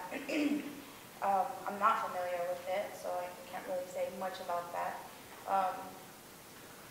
But like Roberta says, like she mentioned, the finances of our tribe should be public knowledge. It should be known to the people. The people should know what is going on with these and where it is going. And if they have concerns about it, to be able to bring it up to the tribal council and, you know, find out a solution for it. Thank you. Lorna? Well, I'm very interested in where's that 20%? You know, you mentioned 60% is going to fund the tribal government, and by RAP and by the law, it's 80. So I would be particularly interested in that 20%. And I know on the financial report that was handed out, it did only show 60%, so I have a concern about that. And your largest second revenue that comes in for the nation is your tobacco distributors, the ones that pay for the product and the every month, and the amount that they issue to the nation is the second largest, you know, revenue generating income that this nation has. And we collect other fees and fines. Every program here generates some form of income for the services that they provide, which are all brought up here. And I believe, too, an analysis of the budget really needs to be done. I don't particularly care how it is structured right now. I believe in, right now that the gaming revenues do go to the general fund, but with all these other revenues, we need to look at that and figure that out, because I don't believe it should all be being targeted to one account. I disagree with that. But you do have other revenue, and from the experience I had from working with this nation, back in the day at $200,000 a year, you're doing a heck of a lot better than that ever was. So there's ways to work things out. Thank you. Lottie?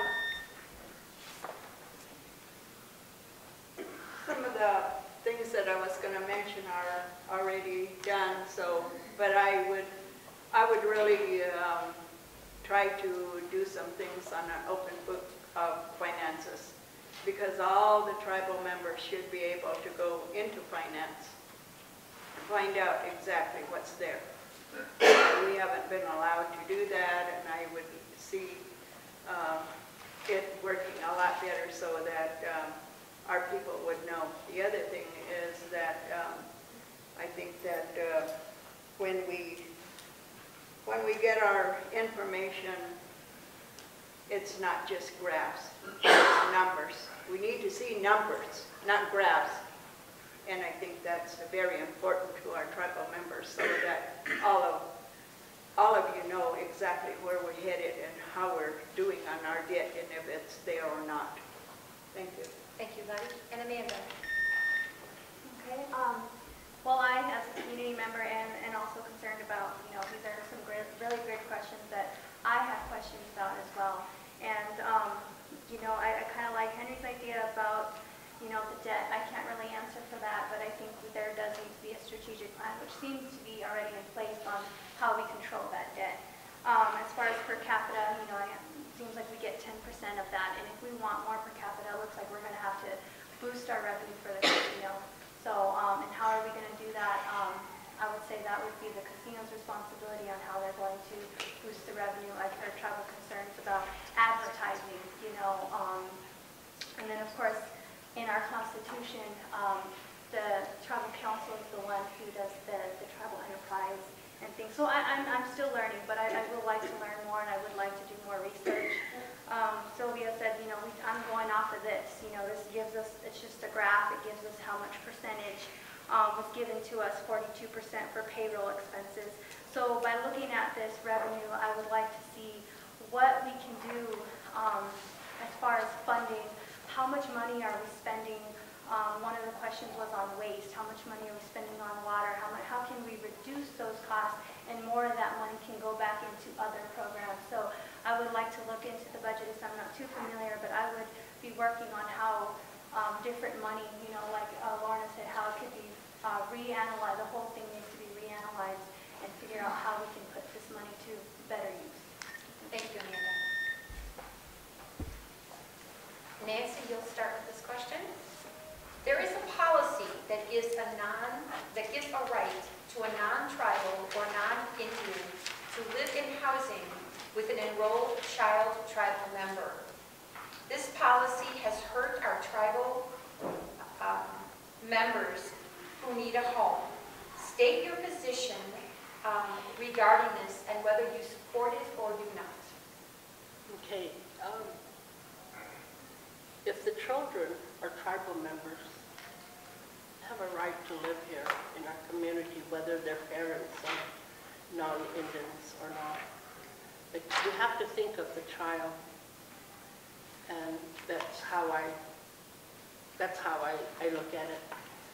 You know, if the child is a tribal member, I will support the child to have a home where it can grow up and be nurtured by its family and have a future with us. I would not ever turn away any of your children or anyone's kids, even if their parents were not members of this nation.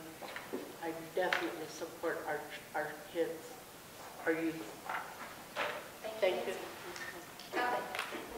This question, I feel like it's it's a thin line because they are tribal members, the kids, they are tribal members, but then their parents aren't tribal members. I've seen this in my own community in Camp Verde, where there are tribal kids under the age of 18, and then their parents are here, but their parents are bringing in other non-natives who are bringing in other people who aren't right for the community, as far as like bringing in drugs, alcohol, partying, and stuff like that. So it's a very fine line to say whether they should be there or not. Maybe stricter policies on what can be done if the parents are non-native and the kids are tribal, because like Nancy said, we don't want to turn away our own children, turn away our own members, because once again, in a couple of years, they're going to be up here as well. We need to find out ways to better help both kids off the reservation and kids who are living on the reservation without tribal parents. Thank you, Henry.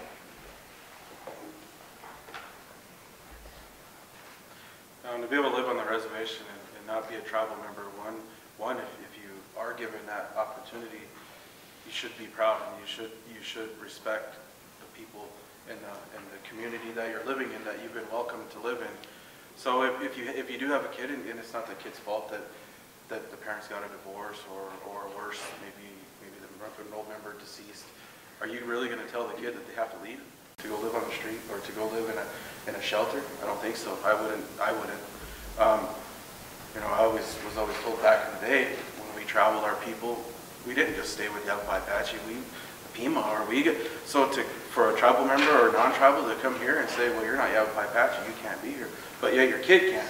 I think that it is something that is out of the ordinary where you have a non-tribal living, but I think if they are living here and they get a divorce and they move away, the responsible parent that's staying does have a duty, if they're not enrolled, to better our community, to be a role model for our kids, to be productive in our community, to show that you have pride in that and that you are grateful for the opportunity to live amongst our people. So I wouldn't kick people out. I think it's wrong. Thank you. David? I would like you to repeat the question. Okay, there is a policy that gives a right to a non-tribal or non-Indian to live in housing with an enrolled child tribal member. This policy has hurt our tribal members who need a home. State your position on this and whether you support it or not. So the question is the policy. And that's the only concern that I would have. Regarding the tribal members, I would not let a tribal member leave the community. ICWA, the Indian Child Welfare Act, is very strong in regards to, is that Indian child a member of a tribe? We ought to be taking care of it. This tribal government behind us should be taking care of that. They should see that we will take care of our tribal member. This policy was developed by them. I wouldn't change it, because I think that's the question. Change the policy. I would not change the policy. Those tribal members are our tribal members, and they may be relative, they may not be a relative, They ought to stay here. They belong here. They're ours. We take care of our own, I was told. All people have said that. We take care of our own. Thank you, David. Roberta. It's a very sensitive issue and a very strong topic, but I look at it as a sovereignty issue. You start bringing in the non-Indians onto our reservation, and nowhere is it done anywhere else, no other reservation. True, we do take care of our own, but those children are minors. The guardians, the adopted parents have chosen to undertake that child. Now, we did invite a lot of issues and problems that came along with opening our housing to non-Indians. First, we bypassed our own tribal members. A long waiting list of our own tribal members that wanted to come home. And where do we stand with that? The guardians and foster and adopted parents that are non-Indians, like I said, undertook that responsibility. But we need to protect what is ours, otherwise we're not going to be recognized as a native tribe. We are creating our own devastation of what lies ahead, and we need to be careful. So, I read the question odd because you're saying you don't want a member in a home, but a member is in the home, so they're a citizen of this nation. I can see the pros and cons in regards to that due to non-tribal members not complying with our laws. And I mentioned this before, Violence Against Women Act. I think that this nation needs to figure out a plan in adopting it, as well as the Tribal Law and Order Act, which these two laws will prosecute non-natives. But as regards to membership, it is the elders and the veterans are on top of the list, and then there's members of the nation and then kids that are members of the nation.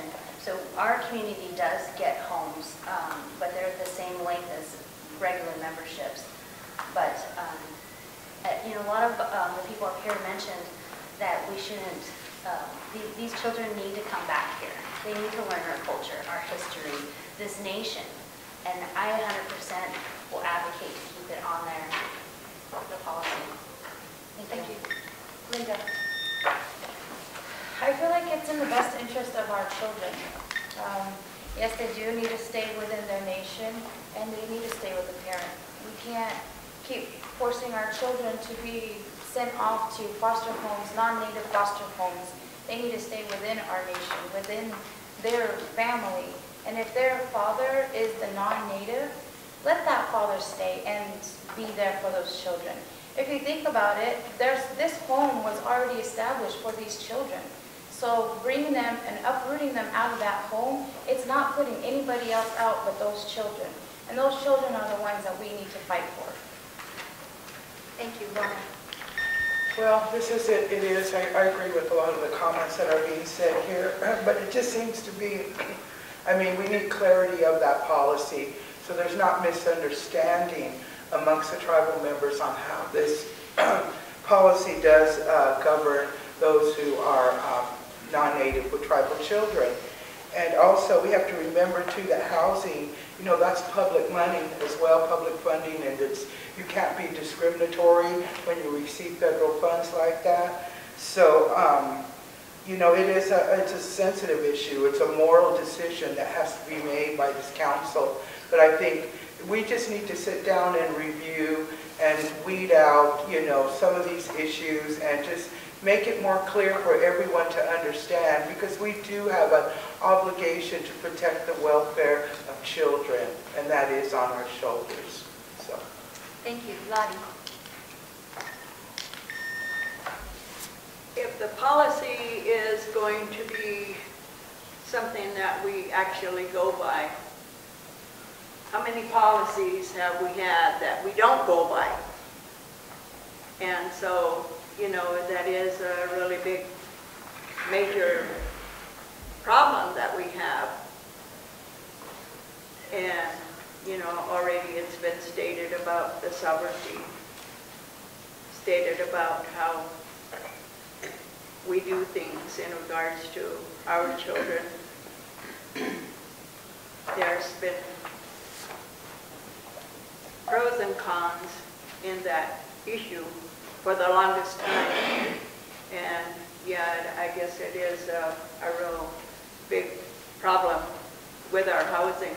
You know, I just stated there's a girl, tribal member, that 18 years old, still waiting for a home, and she's almost 40 years old. You know, so how do we correct that also? How do we do things in regards to? Thank you. Thank you. In regards to the policy, I'm not too familiar with it, but I would like to see the policy. And I like what Calvin had said, you know, if we do have non-tribals in our home but have tribal children, like I said, I'm not familiar with this, so what are the regulations for that? What are, you know, if you do have a non-tribal parent and they're living there and then they're having their non-tribal parents, you know, so I understand that in the housing you have a household comm and you're supposed to list everybody that you have in your household. So, I mean, if that's an issue of other non-tribal members moving in and they're non-tribal, you know, maybe that is something that we could address. But as far as telling, telling our tribal children that they would have to leave their home, you know, I know people that have lived here, their kids have lived here, and their parents are non-tribal, but they've lived here all their life in a home, and they want to continue living here, you know, going to school, their whole life is here. So it's something that we would really have to think about, you know, sorry, as far as the policy. Thank you. And Cindy. This is a really sensitive issue, but I try to be objective about it. I realize how a lot of our community members have been passed up because of this issue, but I also really, really want to take care of our kids. And so I do support a tribal person, a non-tribal being in the home, as long as they follow our laws, our codes, whatever it may be. If they're in good standing, they remain in good standing. I would have to continue to support that. I'm totally against severing parental rights, and that would be an issue if we were to sever parental rights and put them in a foster or be adopted. I think it's maybe adopted, and I am very uncomfortable about severing parental rights, and I do not agree with it. Thank you.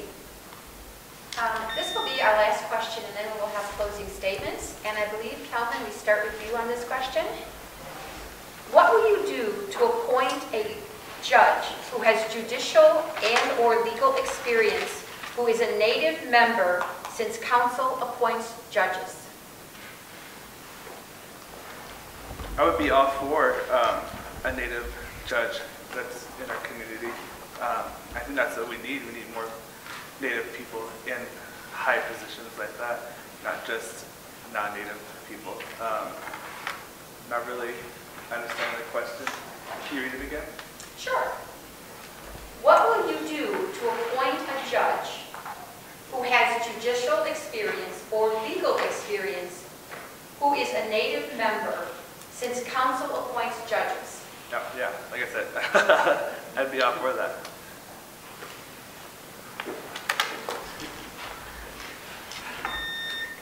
What would I do to appoint a judge? A judge or a laborer or equipment operator or whatever.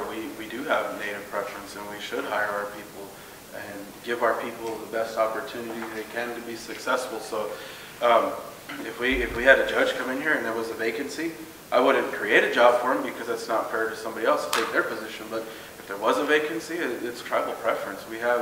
Everybody has the right to work for your tribe, and as long as you do your job and you respect the rules and laws and follow the guidelines of being a judge, you should have the opportunity to be that position. Thank you. I was waiting on the buzzer. Anyway, in regards to hiring a judge that is a tribal member, I would hire the individual because of the qualifications, the merit that it carries, that is very essential for me. They need to know the law. They need to know the Yavapai Apache Nation as a body, as a member, participate in all of its activities. The only thing that wouldn't maybe allow me to vote for a tribal member who is a judge is that maybe they were very closely related to me, maybe my brother, my sister, which would not allow me to vote. And if I did, there'd be an uproar in my community, and I will not vote. I have like 900 members that won't do that. Thank you, Roberta. I'm all for Native Americans serving in tribal courts, because when you hire a non-native and they're only familiar with the outside state laws and whatnot, it creates a lot of problems as far as the practice that's being done in court. As you all know, that I've been a court advocate for many, many, many years, and that was my biggest problem.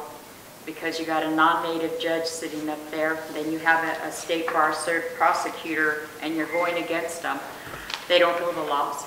They don't know our ways. They don't know the procedures. They don't take the time to represent the nation in their best capacity. And you know that I was charged. I beat 5 state lawyers until I finally was acquitted. So that's what I'm saying. We have to know our rights. We've got to know everything pertaining to that court.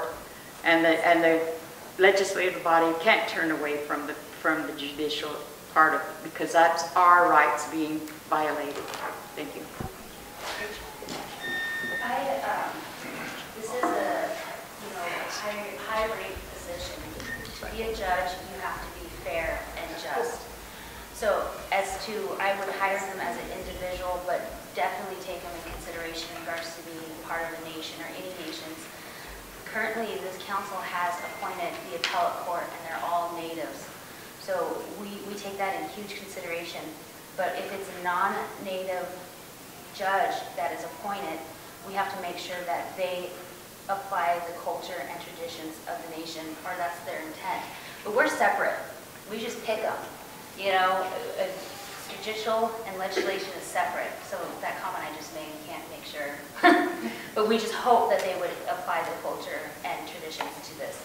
And as I said, we're a sovereign nation, and this gives us the ability in our Constitution to pick the judges. Thank you. Linda. What will I do to appoint a Native judge? So again, like everybody said, the qualifications of a Native American judge or a Native American person. Knowing the laws, not only tribal laws, but other laws, our state laws and all that. That all incorporates into how they will sit up there and judge. Again, conflict of interest, like David said. If somebody, one of my close relatives or somebody that I knew or had a close relation with, if they applied for that position, I wouldn't be able to, I would not be able to hire them because that is a conflict of interest. And I think a lot of people kind of get that, don't understand the conflict of interest or where it starts and where it ends. And if we had more of a knowledge of that, I think that, we would be able to hire or appoint a judge. Look at, we should.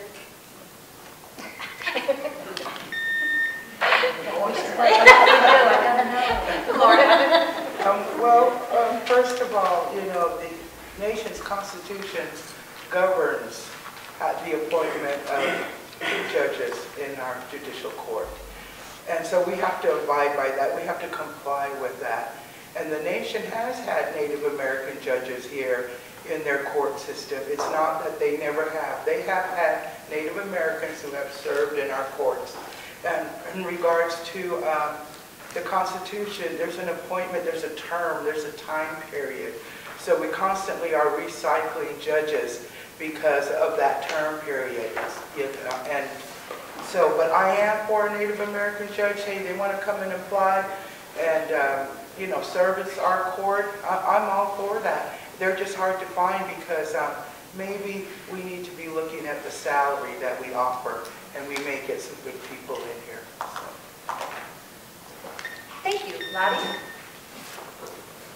Well, I too can look at Native American judges, and I would really appreciate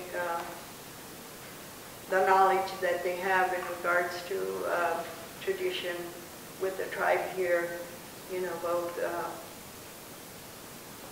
Yavapai and Apache. And I do know of one man that worked here, attorney, that he knew a lot of the Apache and Yavapai words, and it really got to me, and when I would say some words to him, he would really understand about what I was saying. So, you know, and whatever else comes along with the things that they have to go by, and if they're selected non-members, well, okay, you know, they've been selected.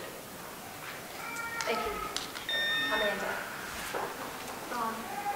Like it was mentioned, we do have tribal preferences, and it would be amazing to see our own tribal members being able, you know, to be a judge. Of course, thinking of that too, when I just said that would be like a conflict of interest too. So, you know, you got to remember that a lot of us are related, and how that affects conflict of interest. But anyways, another Native judge, you know, I think that would be great, because Native people, they bring forth with our culture, our tradition. They would be able to respect that, you know, and they would be able to relate more. I haven't really been too much into the court system, but, you know, being able to go in front of a case and see your Native judge there, I think it would bring maybe more confidence and, you know, for our people. But yes, I would support a Native judge. Thank you. Cindy? I'm really pleased that we were able to hire the 3 Native judges for the appellate court. They were very impressive. I think I was involved in hiring of 2, but the last I wasn't interviewed in I wasn't involved in the interview process, but I met him and I was impressed with him. However, for me, if there were 2 judges and one was non-Native and the other was Native, I would base my choice on the qualifications. It always helps that they know the customs and traditions of a certain tribe, so that might sway me to appoint the Native over the non-Native. Thank you. And Nancy? You know, I want a judge that's going to make a righteous judgment, whether he be tribal, whether he be Native or not. That's what I want for this tribe. Thank you. We're at the point now where the candidates will all have an opportunity to make closing statements and say a last few words to your community. I think we'll give it a minute and a half for this. And we started here at the beginning, so we're going to start with Roberta at the end. So Roberta, you're going to be first, and you will have a minute and a half to make your final closing statements and to remind the community of anything that you would like to say. Thank you.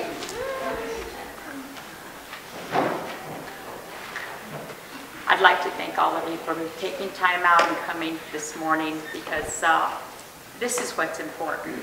It's important for you to see as voters the individuals that feel that they can serve you up here if they're elected.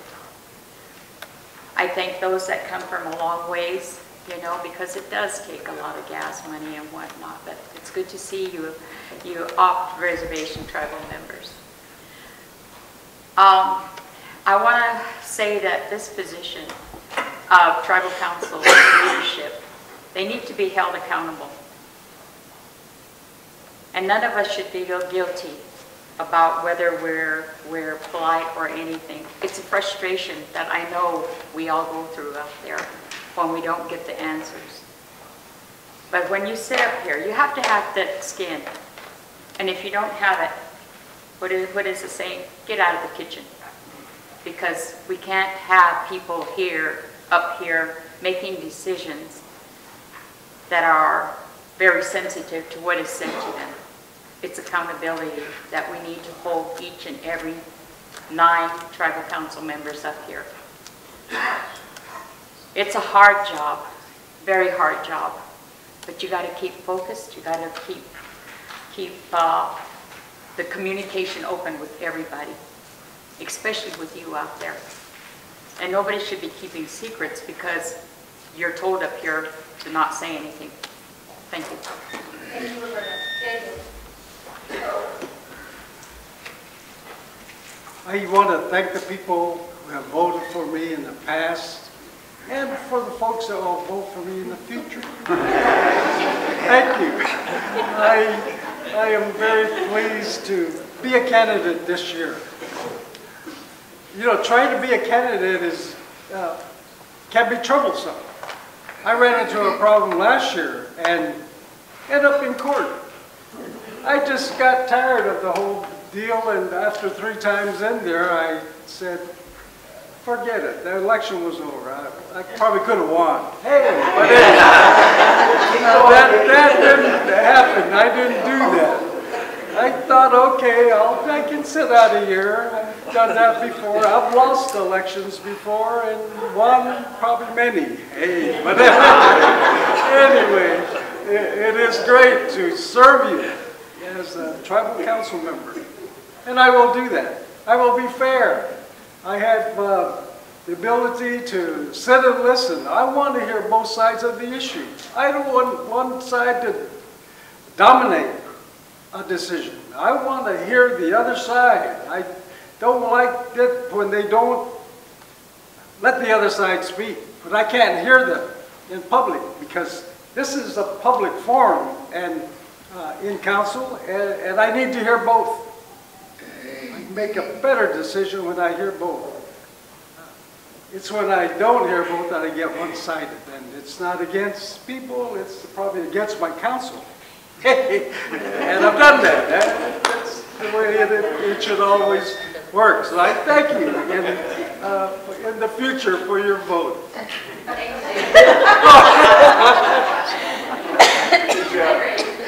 All right, so I just like everybody, thank you guys for coming out. I had fun. It was fun to sit here with David and laugh and have a good time. But I just want to read from my paper so I don't miss kind of what I'm saying here. So for me, I believe it's time for our council to have a leader with a proven track record of being a community leader with integrity and who leads not just by example, but also leads and represents every member of the nation. As a candidate, my focus is to develop a diverse tribal economy, create employment opportunities and jobs for our people, and to provide solid leadership to our council. Diversifying our tribal economy is critical for our nation. We need to work hard on developing alternative forms of revenue. Our past leaders have worked together and battled through all the challenges that we as Yavapai Apache people face to provide a future that we can all enjoy. It's time to add new businesses and opportunities so we can continue to grow and prosper. Our culture should be on the top of the priority list. If we can build a bigger and stronger economy, we can financially support more programs for the middle-aged members that can help with issues related to many of the things that we face in our communities. And so in closing, I'm honored to be a candidate for the Yavapai Apache Nation Council. It's been a lifelong goal for me. As a little kid, I mentored under my dad and my grandpa Ernest, and everybody here, David, everybody that's been here. It's been fun to watch them and understand that what they're going through as a council, sometimes it's new territory, and they were always able to stand up and stand strong and be firm in who we are as people. So, and I want to be a part of that. So thank you for your time. And please share it with everybody. Let your friends know, family know to vote for me. First of all, I'd like to thank Mr. Decker and the League of Women Voters for helping facilitate this forum. Also, I'd like to say that I find it very inspiring that Chairwoman Winnicki and the current council members are here as well. It shows that you really care what's going on in the community. I'll be coming door to door here in the next couple of weeks, coming out to see all of the community members. If you have any more questions, any more what you want to see my stance on, I will be at your doors, coming out Too many times we have seen council members on the bench there and they just sit there. They're not there, they're not present, they're not hearing you. With me, you will get that. You will get a voice, and I will be a liaison to the council for you. And again, I just like to thank everybody for their time and vote for Calvin. Thank you. Nancy? I just want to thank everybody for coming out. I felt really bad that I had a cold. But, you know, as a person that's running for council, I'm here to hear and to listen to you, the people, to hear your concerns. You know, I know that a lot of times it's been told to you, you have to go through the executive branch before you can come up here. But you know, that's going to change. You, the people, have a right to come directly to us. As long as you don't bring in your the personnel issues, but we have a right to hear your concerns. If you come to us with personnel issues, we will take those issues to the executive branch and let her take care of that. We will advise her and encourage her to do the right things for the government, for the people. I would like also to see our finances be transparent. We've done that in the past. I think we only done it one time. Excuse me.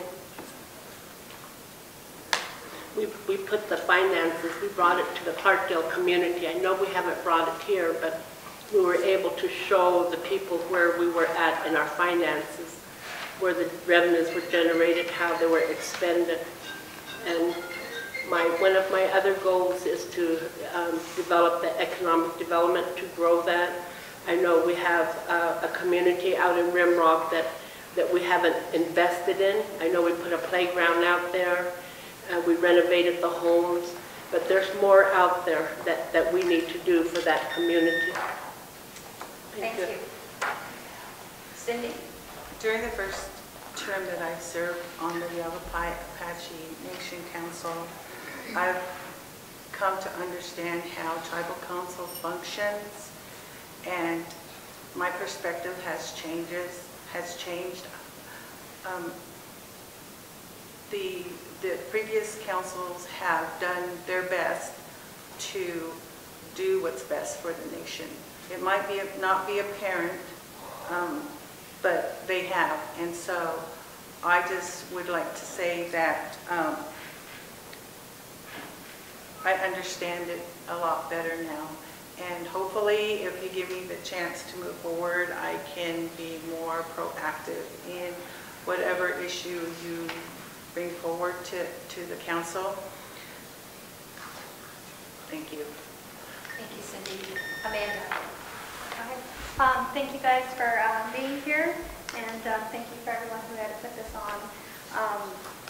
You know, I really appreciated all the questions that were brought forth to us today.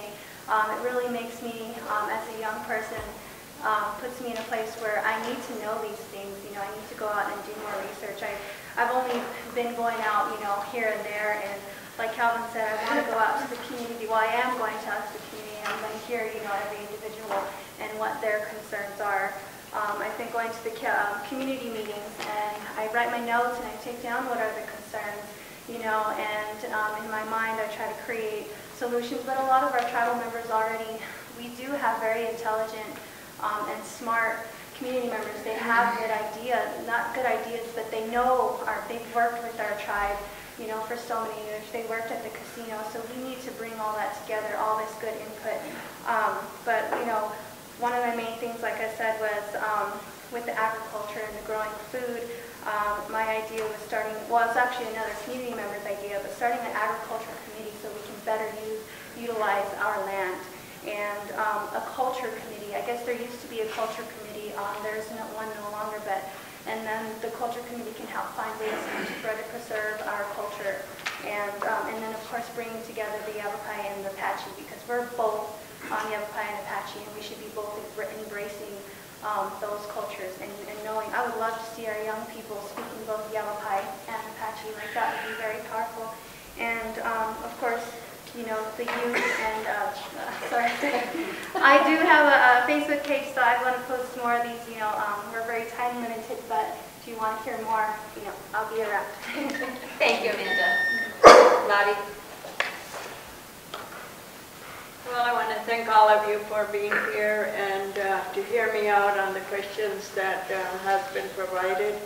I thank you for always being here at some of the meetings that we had so that you could hear what I have had to say. My major thing is to be for the nation's people as we all live here and have to go through whatever it is that we go through, all the issues, all the major problems, the minor problems that we have here. And my major thing is always to be for our nation here. You know, I've lived here forever, I guess, since I was probably about 3 years old. My mother and father brought me from Peach Springs, but I am a tribal member here.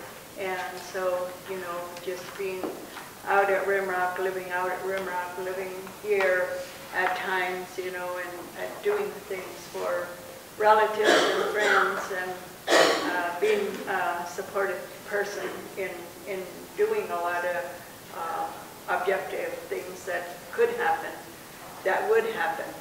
You know, I think that sometimes we forget about who we are and where we're going, and my focus would be on the education of young people. Thank you. Thank you, Lottie. Lorna? Well, again, as everyone has said, thank you so much for coming out and, you know, making this part of your morning. I appreciate it. But, and to advocate for myself, I would really love to represent the nations and be a part of their tribal government for the people. I was raised here in Middle Verde for over, you know, I'm 59 years old. I have a proven track record for my contributions and commitment to this nation, for the work I put into it. And I appreciate everyone here running, you know, and wish them the best as well.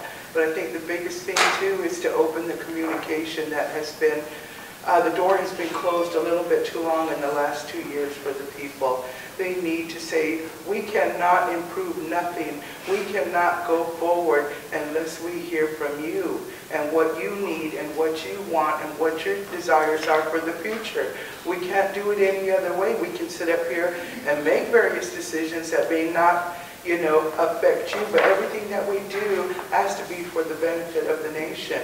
And I have a lot more to say, but you will see it in my biography, personal biography as requested by Mr. Decker from the PR department.